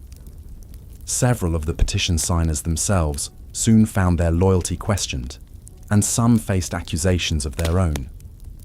This pattern of using witchcraft accusations to settle personal grievances wasn't limited to the Nurse Putnam feud. Throughout Salem and the surrounding communities, the trials became a vehicle for resolving disputes that had nothing to do with supernatural evil. Property boundaries, business rivalries, marital conflicts, and social resentments all found expression through accusations of witchcraft. The case of Martha Corey illustrates another dimension of this calculated cruelty. Corey had made the fatal mistake of expressing skepticism about the initial accusations against Tituba and the other accused women. In a community gripped by fear, such skepticism was itself seen as evidence of guilt. How could an innocent person doubt the reality of witchcraft unless they were in league with the devil themselves? Martha Corey's husband, Giles, initially supported the accusations against his wife, perhaps hoping to distance himself from suspicion. But as the trials progressed and he witnessed their fundamental injustice, he began to speak out against the proceedings. This change of heart would cost him his life in one of the most brutal executions in American history. When Giles Corey was himself accused of witchcraft, he refused to enter a plea of guilty or not guilty. Under English common law, this meant he could not be tried. But it also meant he could be subjected to peine forte et dure, being pressed to death under heavy stones until he either entered a plea or died. The authorities hoped that the agony would force Corey to cooperate, allowing them to proceed with a trial and the inevitable execution. For 2 days, the 80-year-old man endured unimaginable torture as more and more stones were piled upon his chest. Witnesses reported that his only words during this ordeal were "more weight," a defiant refusal to give his torturers the satisfaction of his cooperation. Giles Corey died without entering a plea, becoming the only person in American history to be pressed to death. But even this horrific execution served a calculated purpose beyond simple punishment. Under the law, if Corey had been convicted of witchcraft, his property would have been forfeited to the Crown. By refusing to plead and dying under torture rather than by execution, he ensured that his lands would pass to his heirs rather than be seized by the government. In his final act, Giles Corey outsmarted the system that had murdered his wife and sought to destroy his family's legacy. The targeting of the Corey family reveals another disturbing aspect of the Salem trials: the way accusations could spread through social networks, creating cascading waves of suspicion that destroyed entire communities. Once someone was accused, their family members, friends, and associates all became potential targets. The trials created a vicious cycle where each new accusation generated more suspects, and each execution created more grieving relatives who might themselves become threats to the accusers. This expansion of suspicion was particularly devastating for Salem's social fabric because it turned the normal bonds of community into sources of danger. Friendship became suspicious. Why would someone defend the accused unless they shared their guilt? Family loyalty was seen as potential evidence of a witch's coven. Even acts of charity and kindness could be reinterpreted as evidence of supernatural manipulation. The case of Sarah Good exemplifies how social prejudice and personal animosity merged with witchcraft accusations to destroy the most vulnerable members of society. Good was a homeless beggar who wandered through Salem asking for food and shelter. Her poverty and desperate circumstances had made her unwelcome in many homes, and she had developed a reputation for muttering curses when refused charity. When livestock died or children fell ill after Sarah Good had been turned away from their doors, it was easy for people to connect these misfortunes to her presence. But this wasn't supernatural causation. It was the scapegoating of a woman whose poverty and desperation made her an easy target for community frustrations. Sarah Good's fate was sealed not by any evidence of witchcraft, but by her status as an outsider with no one to defend her. The execution of Sarah Good on July 19, 1692, was accompanied by a moment that crystallized the trial's fundamental injustice. As she stood on the gallows, Reverend Nicholas Noyes declared that she knew she was a witch. Good's response has echoed through history. "You are a liar. I am no more a witch than you are a wizard, and if you take away my life, God will give you blood to drink." Whether Sarah Good intended it as a curse or simply a prediction of divine justice, her words proved prophetic. Reverend Noyes died 25 years later, choking on his own blood. But more significantly, her defiant final statement captured the moral clarity that had been so conspicuously absent from the trials themselves. In her last moments, this impoverished and friendless woman spoke truth to power with a courage that the educated ministers and magistrates of Salem had utterly failed to display. The systematic targeting of vulnerable populations reveals another layer of the trial's horror. Women like Sarah Good, who lacked social protection, were disproportionately likely to face accusations. So were those who had challenged social norms in other ways. Women who had inherited property, who had engaged in business, or who had otherwise stepped outside traditional gender roles. Bridget Bishop, the first person executed in the Salem trials, fit this pattern perfectly. She was a tavern keeper who dressed flamboyantly, had been married multiple times, and was known for her independent spirit. Her tavern was a place where men gathered to drink and gamble, activities that the Puritan community viewed with deep suspicion.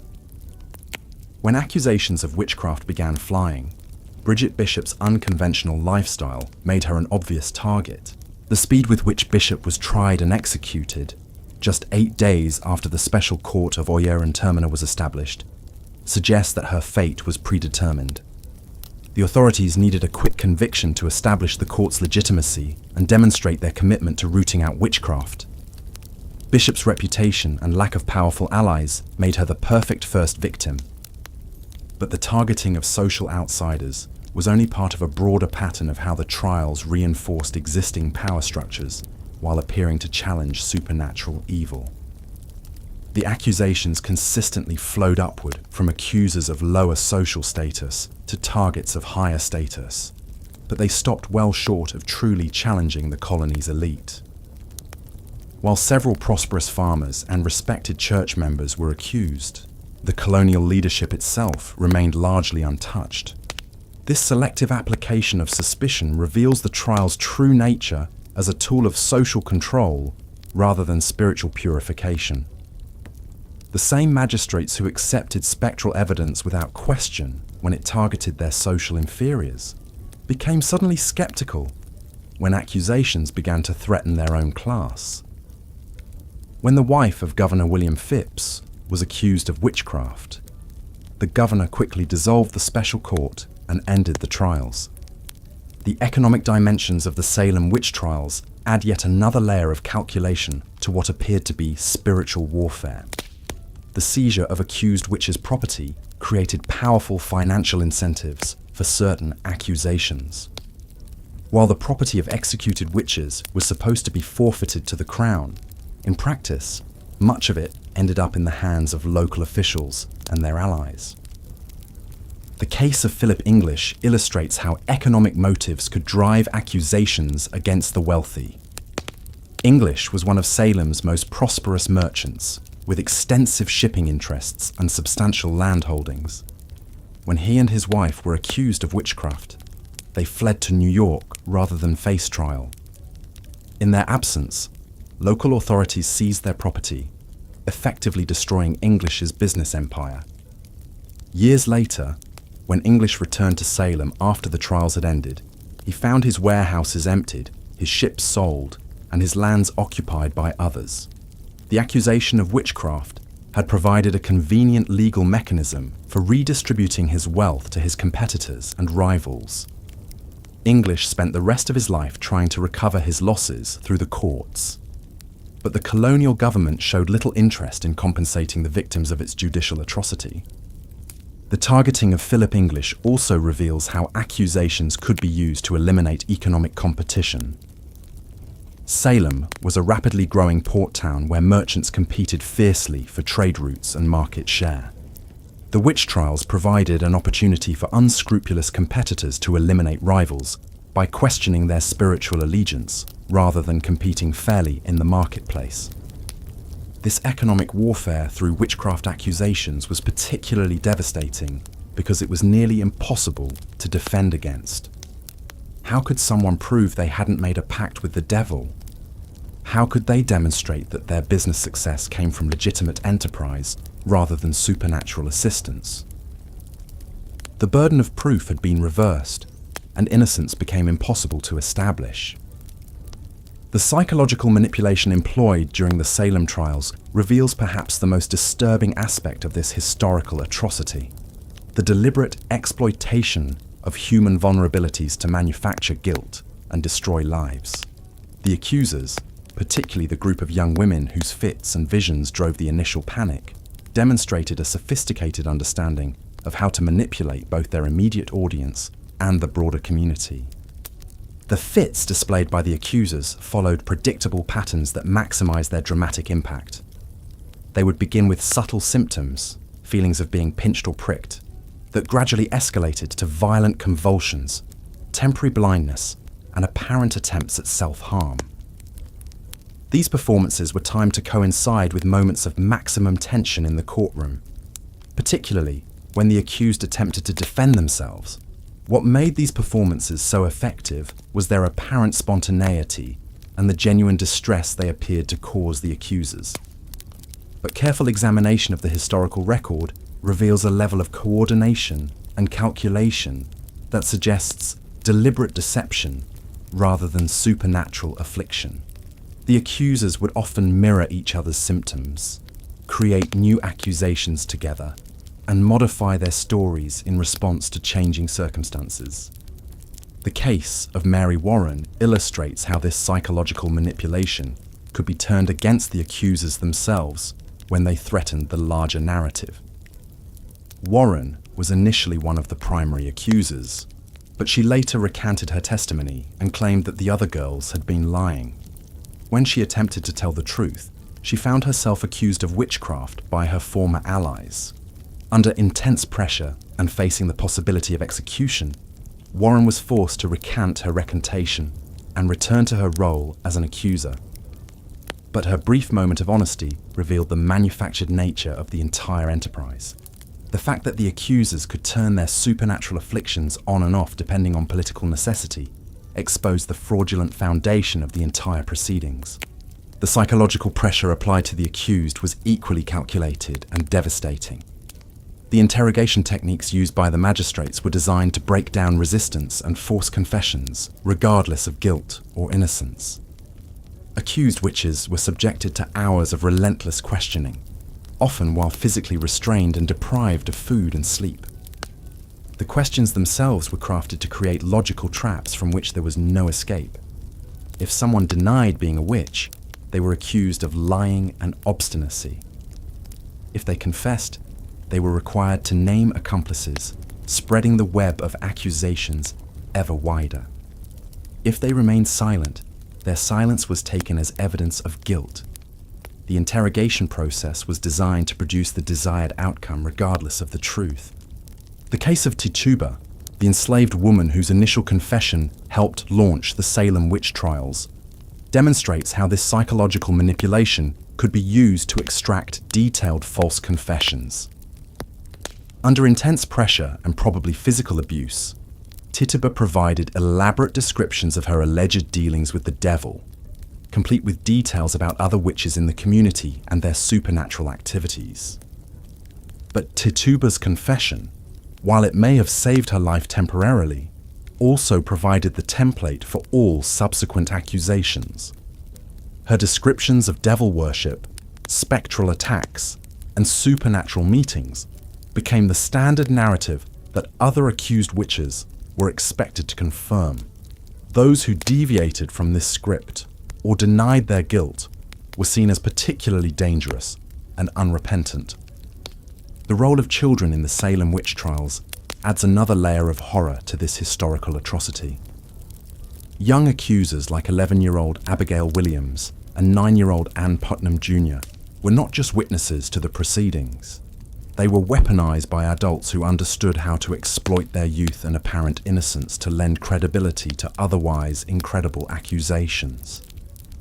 The adults who coached and encouraged these child accusers bear responsibility for one of history's most cynical manipulations of childhood innocence. By placing children at the center of the accusations, the authorities created a situation where questioning the evidence meant questioning the word of innocent children who claimed to be suffering supernatural torment. But these children were not acting independently. They were embedded in adult networks of rivalry and resentment that guided their accusations towards specific targets. Ann Putnam Jr.'s accusations consistently aligned with her family's economic and social interests, suggesting that her supernatural visions were heavily influenced by adult guidance and suggestion. The long-term psychological damage inflicted on these child accusers is difficult to measure, but the historical record suggests that many struggled with guilt and trauma for the rest of their lives. Ann Putnam Jr. was the only accuser who ever publicly apologized for her role in the trials, acknowledging in 1706 that she had been deluded by Satan and asking forgiveness from the families of those she had helped condemn. But by then, the damage was irreversible. 20 people were dead, countless families were destroyed, and an entire community had been traumatized by an episode that revealed the darkest possibilities of human nature when fear overcomes reason and justice becomes a tool of oppression. The Salem Witch Trials represent more than just a historical curiosity or an example of past superstition. They provide a chilling blueprint for how rational societies can descend into madness when certain conditions align, when fear overwhelms critical thinking, when institutions abandon their protective functions, when personal grievances masquerade as moral crusades, and when the vulnerable become scapegoats for broader social anxieties. The techniques of manipulation, coercion, and scapegoating employed in Salem have been replicated throughout history in different contexts and with different targets. The fundamental dynamics, the manufacture of evidence, the reversal of the burden of proof, the exploitation of fear and prejudice, the use of children as weapons, and the systematic targeting of the powerless appear again and again in humanity's darkest chapters. What makes the Salem Witch Trials particularly disturbing is not just their immediate horror, but their demonstration of how quickly and completely a community can abandon its moral foundations when gripped by fear and manipulated by those who understand how to exploit that fear for their own purposes. The transition from a functioning, if imperfect, legal system to a machinery of judicial murder happened in a matter of months, suggesting that the protections we often take for granted are far more fragile than we might like to believe.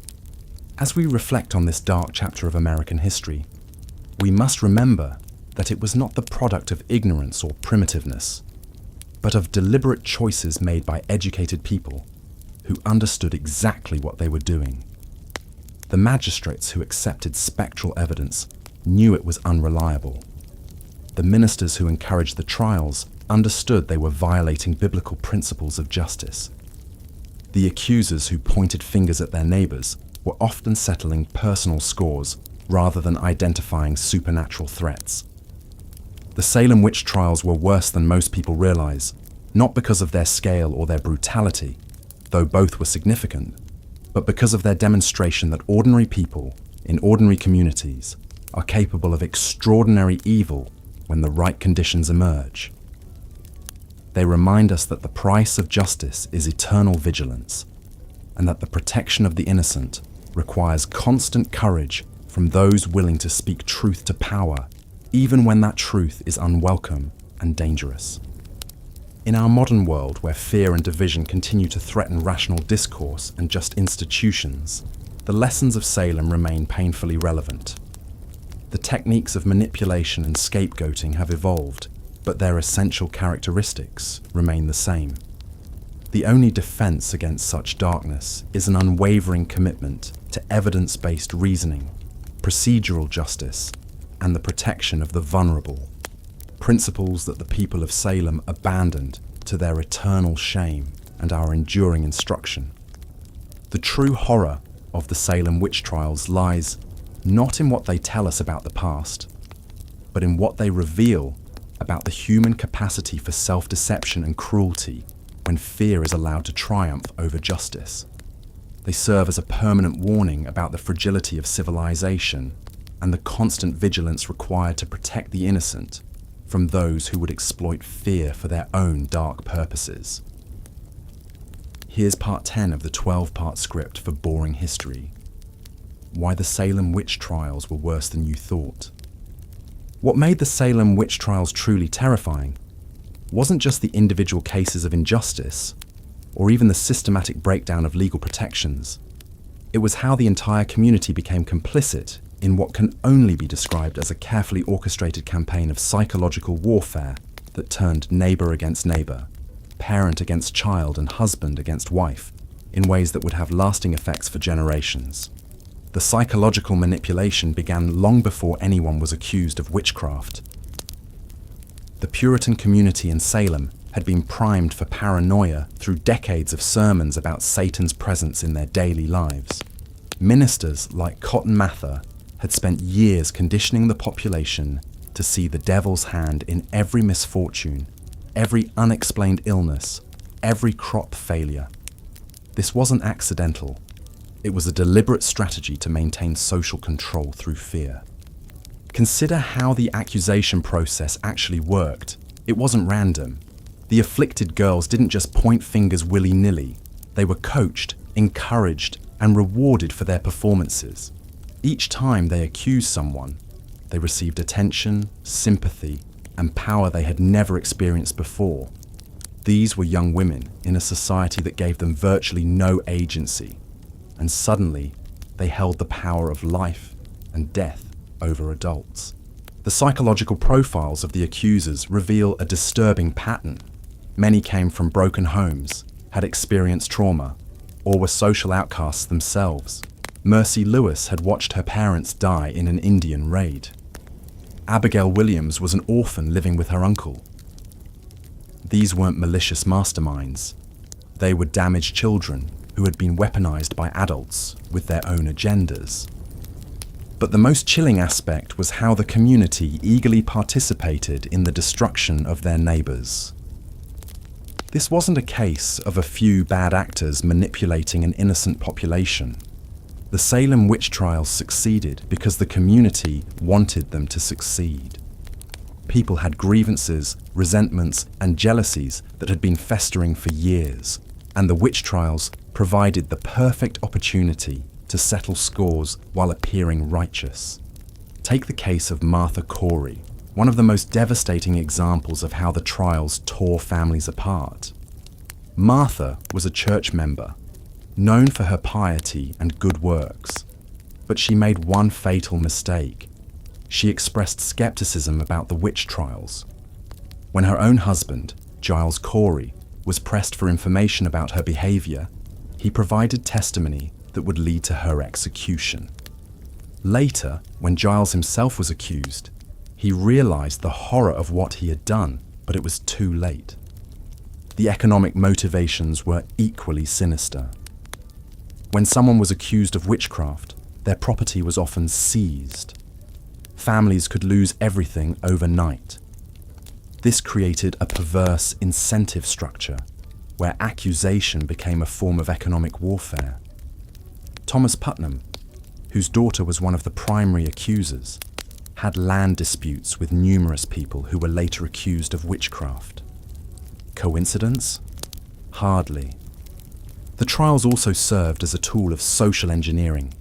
The majority of those accused were women, particularly women who didn't conform to Puritan expectations. Widows who inherited property, women who spoke out in church, midwives who had knowledge of herbs and healing, women who were too independent or too outspoken. The witch trials were, in many ways, a systematic campaign to eliminate women who threatened the patriarchal order. But perhaps the most disturbing aspect was how the trials created a culture of betrayal. The legal system was designed to reward those who confessed and accused others. This created a pyramid scheme of accusation, where survival depended on implicating more people. The more names you gave, the better your chances of avoiding execution. This incentive structure turned the entire community into a network of informants and betrayers. The psychological torture extended beyond the accused to their families and friends. Imagine being the child of someone accused of witchcraft. you faced an impossible choice: defend your parent and risk being accused yourself, or distance yourself and live with the guilt forever. Many families were torn apart by these impossible decisions. Children testified against parents, siblings turned on each other, and spouses abandoned their partners to save themselves. The role of spectral evidence cannot be overstated in understanding the psychological warfare of Salem. This was evidence based on dreams, visions, and supernatural claims that were impossible to disprove. How do you defend yourself against someone who claims your spirit visited them in their sleep and tormented them? This type of evidence created a Kafkaesque nightmare where innocence became impossible to prove. The afflicted girls' performances were carefully choreographed psychological theatre designed to create maximum emotional impact. They would scream, convulse, and claim to be tortured by invisible forces whenever the accused entered the courtroom. These performances were so convincing that even skeptical observers found themselves swayed. The girls had learned to manipulate the deepest fears and superstitions of their community with surgical precision. The witch trials also exploited existing social tensions and anxieties. Salem was a community under stress. They had recently experienced devastating Indian raids, political upheaval, and economic uncertainty. The witch trials provided a scapegoat for all these problems. Instead of addressing the real causes of their difficulties, the community could blame everything on Satan and his alleged servants. The speed with which the trials escalated reveals how quickly a civilized society can descend into barbarism when the right psychological conditions are present.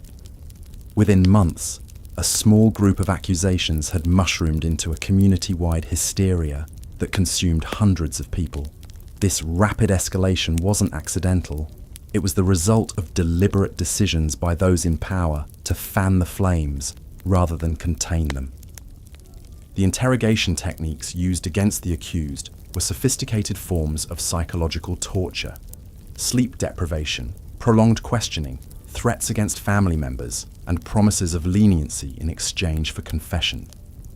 These methods were designed to break down the psychological defenses of the accused and force them to admit to crimes they hadn't committed.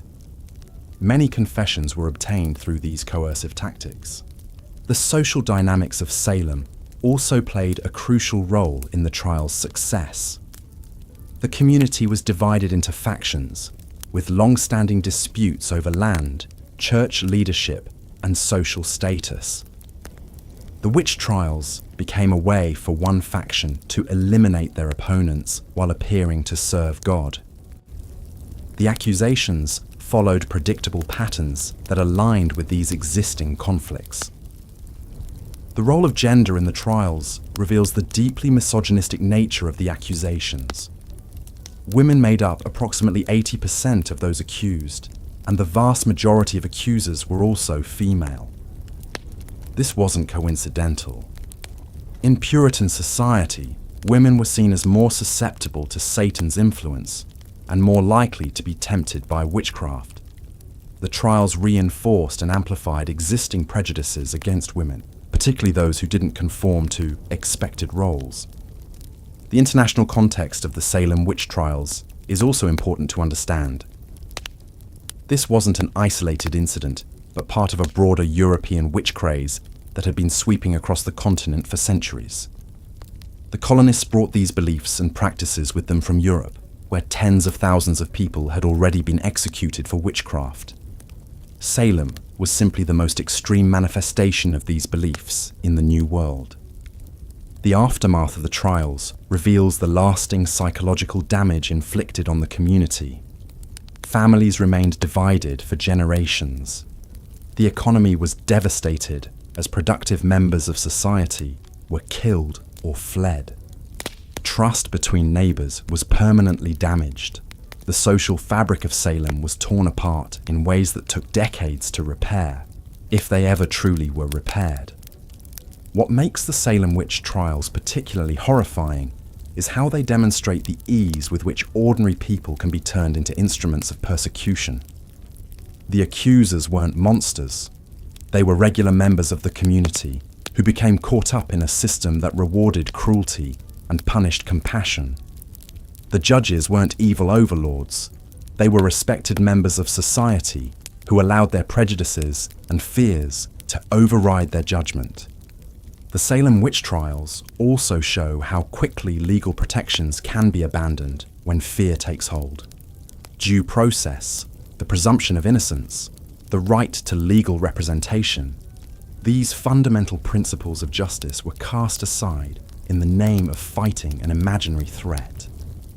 Once these protections were removed, the slide into tyranny was swift and devastating. The psychological legacy of Salem extends far beyond the immediate victims. The trials created a template for how fear could be weaponized against unpopular groups. They demonstrated how accusations alone could destroy lives, and how communities could be manipulated into participating in their own moral destruction. These lessons would be repeated throughout American history, from the Red Scares to McCarthyism, to modern moral panics. The Salem Witch Trials weren't just a historical curiosity or a cautionary tale about superstition. They were a masterclass in psychological manipulation, social control, and the systematic destruction of a community's moral foundation. They show us how quickly civilization can collapse when fear overcomes reason, when prejudice trumps justice, and when ordinary people become complicit in extraordinary evil. The most terrifying aspect of the Salem Witch Trials isn't that they happened 3 centuries ago, in a world we consider primitive and superstitious. It's how easily they could happen again. The psychological mechanisms that drove the trials, the fear, the scapegoating, the willingness to sacrifice others to protect ourselves, these are still present in human nature. The Salem Witch Trials serve as a permanent reminder of what we're capable of when we abandon our principles and surrender to our worst impulses. Understanding the psychological warfare of Salem isn't just about learning history, it's about recognizing the warning signs in our own time. When we see communities turning against vulnerable groups, when we see accusations without evidence being treated as fact, when we see fear being used to justify the abandonment of legal protections, we should remember Salem and ask ourselves whether we're witnessing the birth of a new witch trial. The victims of Salem deserve to be remembered not just as statistics or symbols, but as real people who suffered and died because their community failed them. They were tortured, executed, and destroyed by neighbors who knew them, judges who should have protected them, and a system that valued conformity over truth. Their deaths were not inevitable. They were the result of specific choices made by specific people who could have chosen differently. The Salem Witch Trials ended not because the community suddenly came to its senses, but because the accusations finally reached people with enough power and influence to fight back. When the wife of the governor was accused, when prominent ministers began to be targeted, only then did the authorities begin to question the system they had created. This reveals the class-based nature of the trials and how they were allowed to continue as long as they only targeted the vulnerable and powerless. Looking at your script summary and the reference materials, here's part 11 of your Salem Witch Trials series. Yet perhaps the most insidious aspect of the Salem Witch Trials was how they transformed ordinary neighbors into instruments of persecution. The trials didn't just rely on a handful of corrupt officials or zealous ministers. They weaponized the entire community against itself, turning everyday social tensions into matters of life and death. Consider the testimony patterns that emerged during the trials. Time and again, accusations followed predictable lines of existing conflict. Property disputes suddenly became evidence of supernatural malice. Economic rivalries transformed into proof of diabolic compacts. A failed business deal could become testimony that your competitor had cursed your endeavors through witchcraft. The case of Rebecca Nurse illustrates this dynamic perfectly. At 71 years old, Nurse was one of the most respected members of Salem Village. She was known for her piety, her charitable works, and her gentle nature. When she was accused of witchcraft, 39 of her neighbours signed a petition defending her character. Yet even this overwhelming support couldn't save her from the machinery of accusation once it was set in motion. The accusation against Nurse stemmed from a land dispute between her family and the Putnams, one of the most powerful families in Salem Village. For years, the two families had been locked in legal battles over property boundaries and inheritance rights. When the witch trials began, Anne Putnam Jr., the 12-year-old daughter of Thomas Putnam, claimed that Nurse's spectre had tortured her. Suddenly, a mundane property dispute had become a supernatural battle between good and evil. What made this transformation so devastating was how it inverted normal social relationships. In traditional Puritan society, age commanded respect, piety was valued above all else, and community standing mattered. But the witch trials created a new hierarchy where the youngest and most marginal members of society, teenage girls and servants, could wield power over their social superiors simply by claiming supernatural affliction. This inversion wasn't accidental. It reflected deep tensions within Puritan society about authority, gender, and social order.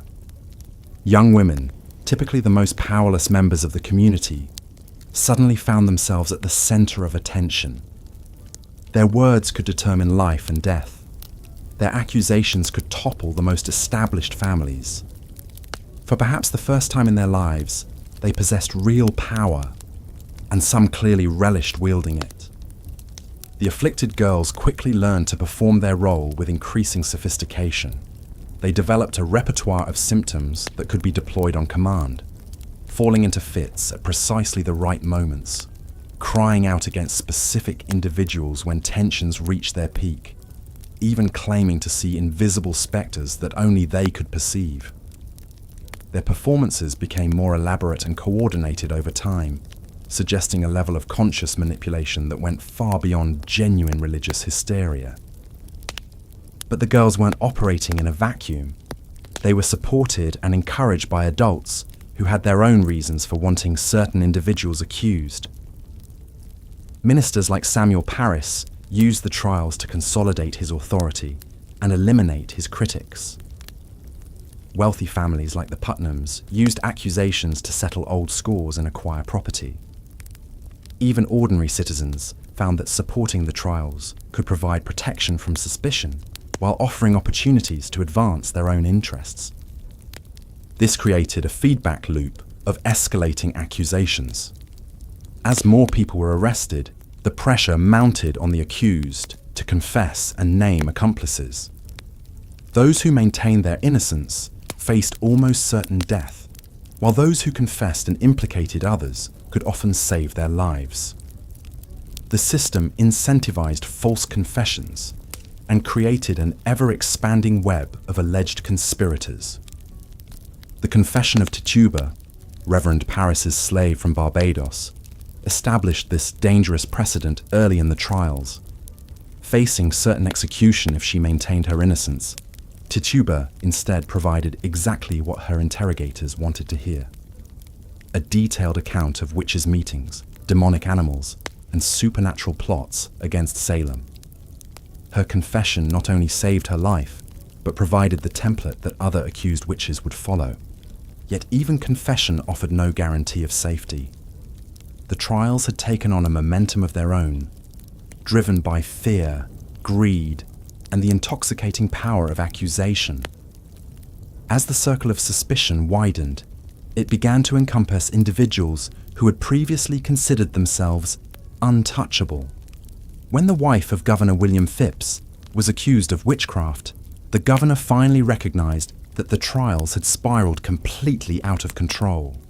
The Salem Witch Trials reveal how quickly a community can descend into collective madness when fear overrides reason and when institutions abandon their responsibility to protect the innocent.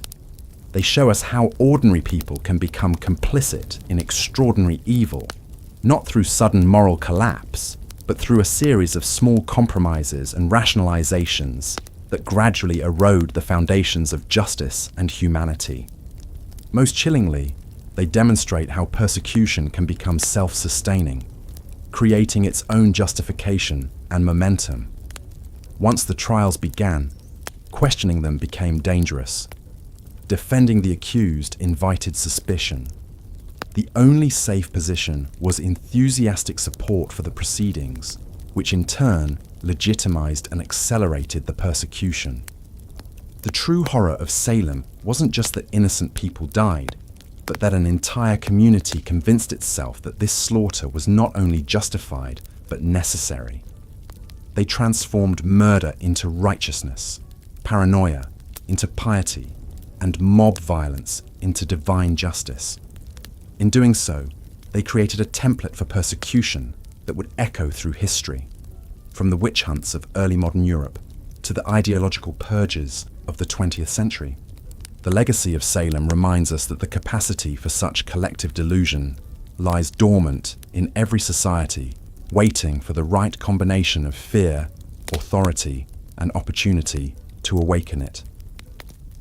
The trials ended not because people suddenly came to their senses, but because the machinery of persecution finally consumed someone too powerful to ignore. It was politics, not principle, that brought the madness to a halt. This is perhaps the most sobering lesson of Salem, that without constant vigilance and institutional safeguards, any community can slide into the abyss of persecution. The witch trials weren't an aberration, but a revelation, a glimpse into the darkness that lurks beneath the surface of civilized society, waiting for the right moment to emerge and consume the innocent.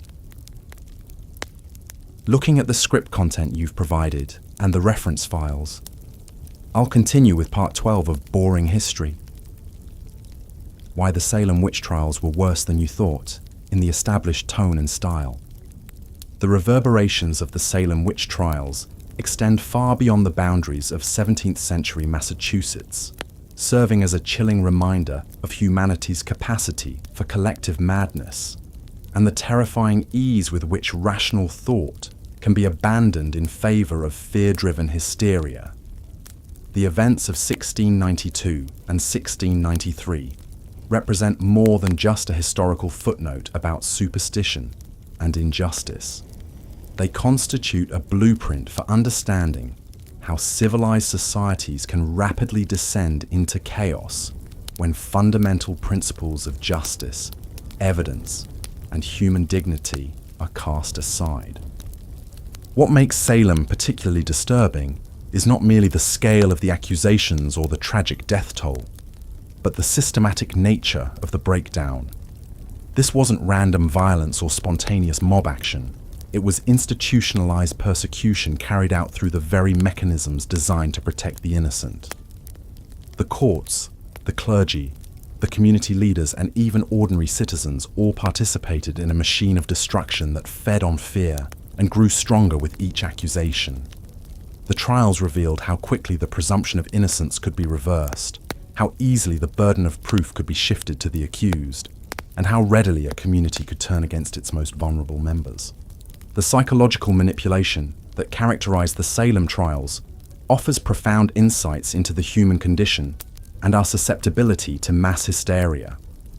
The accusers, many of them young women in a rigidly patriarchal society, discovered that their testimony held unprecedented power. Through claims of spectral evidence and supernatural torment, they could command the attention of magistrates, ministers, and the entire community. Their fits and convulsions became performances that determined life and death, creating a perverse theatre where the most dramatic accusations carried the greatest weight. This dynamic reveals how easily social hierarchies can be upended when fear overwhelms reason, and how those typically powerless can become instruments of destruction when given the authority to level accusations that cannot be disproven. The role of social and economic tensions in fueling the accusations cannot be overstated. Salem Village was a community riven by disputes over land ownership, ministerial authority, and economic opportunities. Families who had feuded for generations found in the witch trials a convenient mechanism for settling old scores. Property disputes that had simmered for decades suddenly became matters of spiritual warfare, with accusations of witchcraft serving as weapons in conflicts that had nothing to do with supernatural evil. The pattern of accusations clearly reflected these underlying tensions, with many of the accused being individuals who had previously been involved in legal disputes, property disagreements, or social conflicts with their accusers or their families.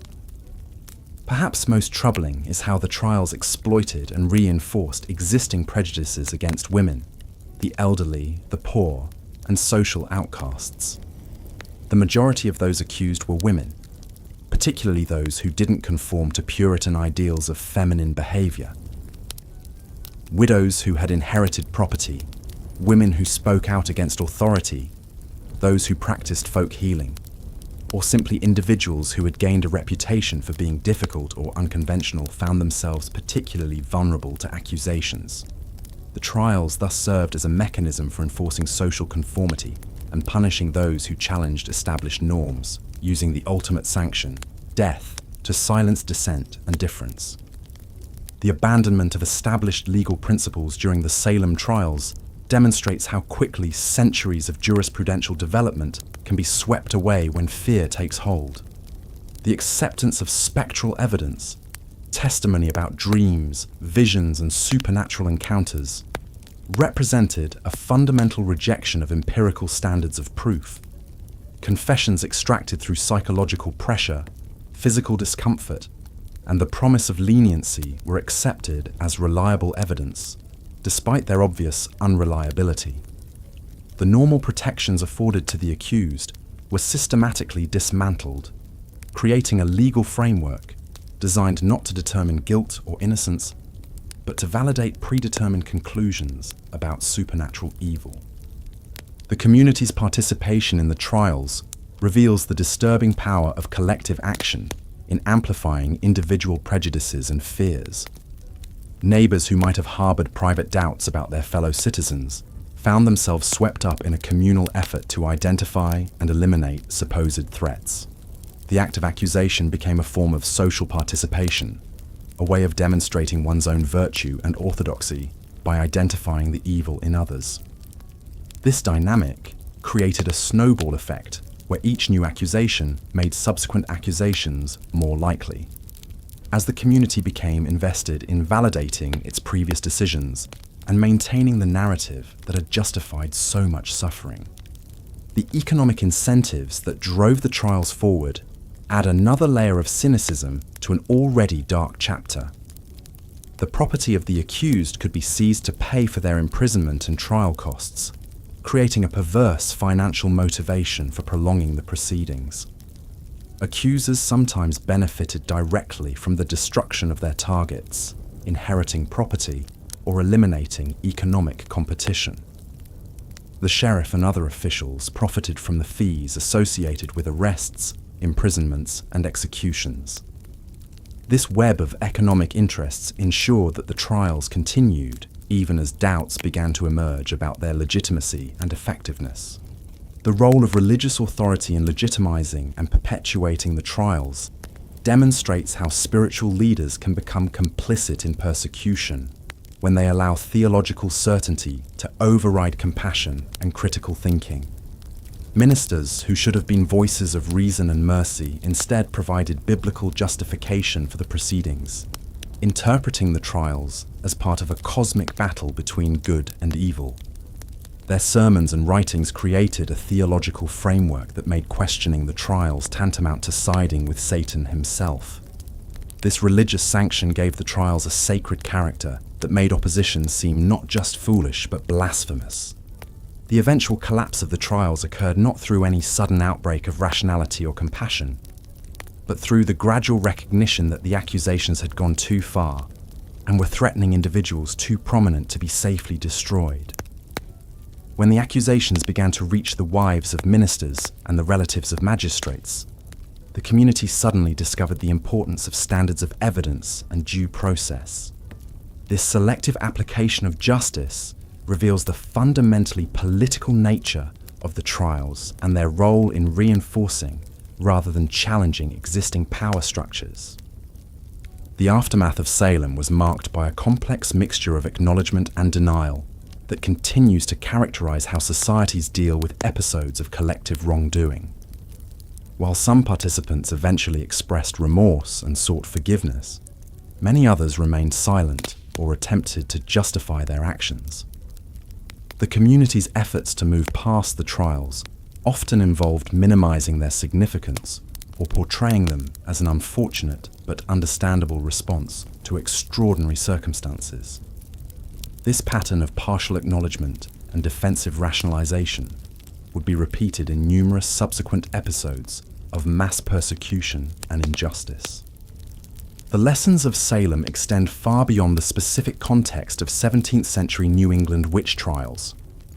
They illuminate the universal human tendency to seek simple explanations for complex problems, to find scapegoats for societal tensions, and to use fear as a tool for achieving political and social objectives.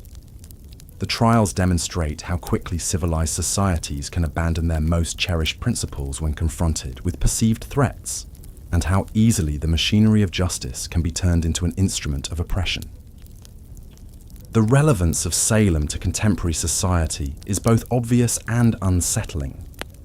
The dynamics that drove the witch trials, fear of the other, the power of accusation in social media age, the temptation to abandon due process in times of crisis, the exploitation of genuine grievances for political gain, remain powerful forces in modern life. The trials serve as a warning about the fragility of the institutions and norms that protect individual rights and the constant vigilance required to maintain them. They remind us that the capacity for collective madness and systematic injustice lies dormant in every society, waiting to be awakened by the right combination of fear, prejudice, and opportunism. Understanding Salem requires us to confront uncomfortable truths about human nature and social organization. The trials were not the product of a uniquely superstitious or backward society, but rather the result of universal human tendencies that exist in every community and every era. The people of Salem were not monsters or primitive fanatics. They were ordinary individuals who allowed fear to override their better judgment and who participated in collective action that they would later struggle to explain or justify. Their experience serves as a mirror in which we can see our own capacity for both cruelty and wisdom, our vulnerability to manipulation, and our potential for moral courage. The true horror of Salem lies not in the supernatural elements that captivated the imaginations of the participants, but in the entirely human processes that transformed a community into a machine for destroying its own members. The trials represent a complete breakdown of the social contracts and moral constraints that make civilized life possible, replaced by a system that rewarded cruelty, punished virtue, and elevated fear above reason. They demonstrate how quickly the bonds that hold societies together can dissolve when tested by crisis, and how difficult it can be to rebuild trust and justice once they have been destroyed. As we reflect on the Salem witch trials more than 3 centuries after their conclusion, we must resist the temptation to view them as relics of a more primitive past, or as problems that modern enlightenment has rendered obsolete. The forces that drove the trials, fear, prejudice, the desire for simple answers to complex problems, the appeal of belonging to a righteous cause, remain as powerful today as they were in 1692. The challenge for every generation is to recognize these forces when they emerge, and to have the courage to resist them before they gain the momentum that makes them unstoppable. The legacy of Salem is ultimately one of warning and instruction. It teaches us that liberty and justice are not natural states, but artificial constructs that require constant maintenance and defense. It reminds us that the price of freedom is not just eternal vigilance against external enemies, but also constant self-examination and the willingness to confront the darkness within our own communities and ourselves. The victims of Salem died not just from rope and crushing stones, but from the failure of their neighbors to maintain the moral and intellectual standards that might have saved them. Their memory challenges us to do better, to be better, and to ensure that their suffering was not in vain.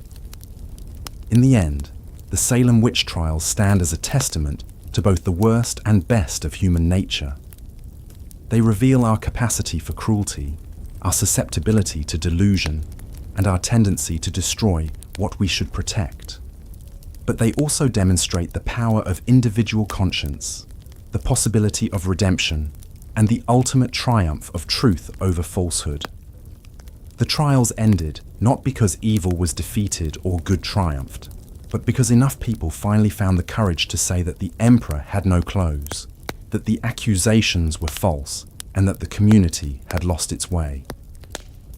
In their courage to speak truth to power and their willingness to acknowledge error, we find hope that reason and compassion can ultimately prevail over fear and hatred, even in the darkest of times.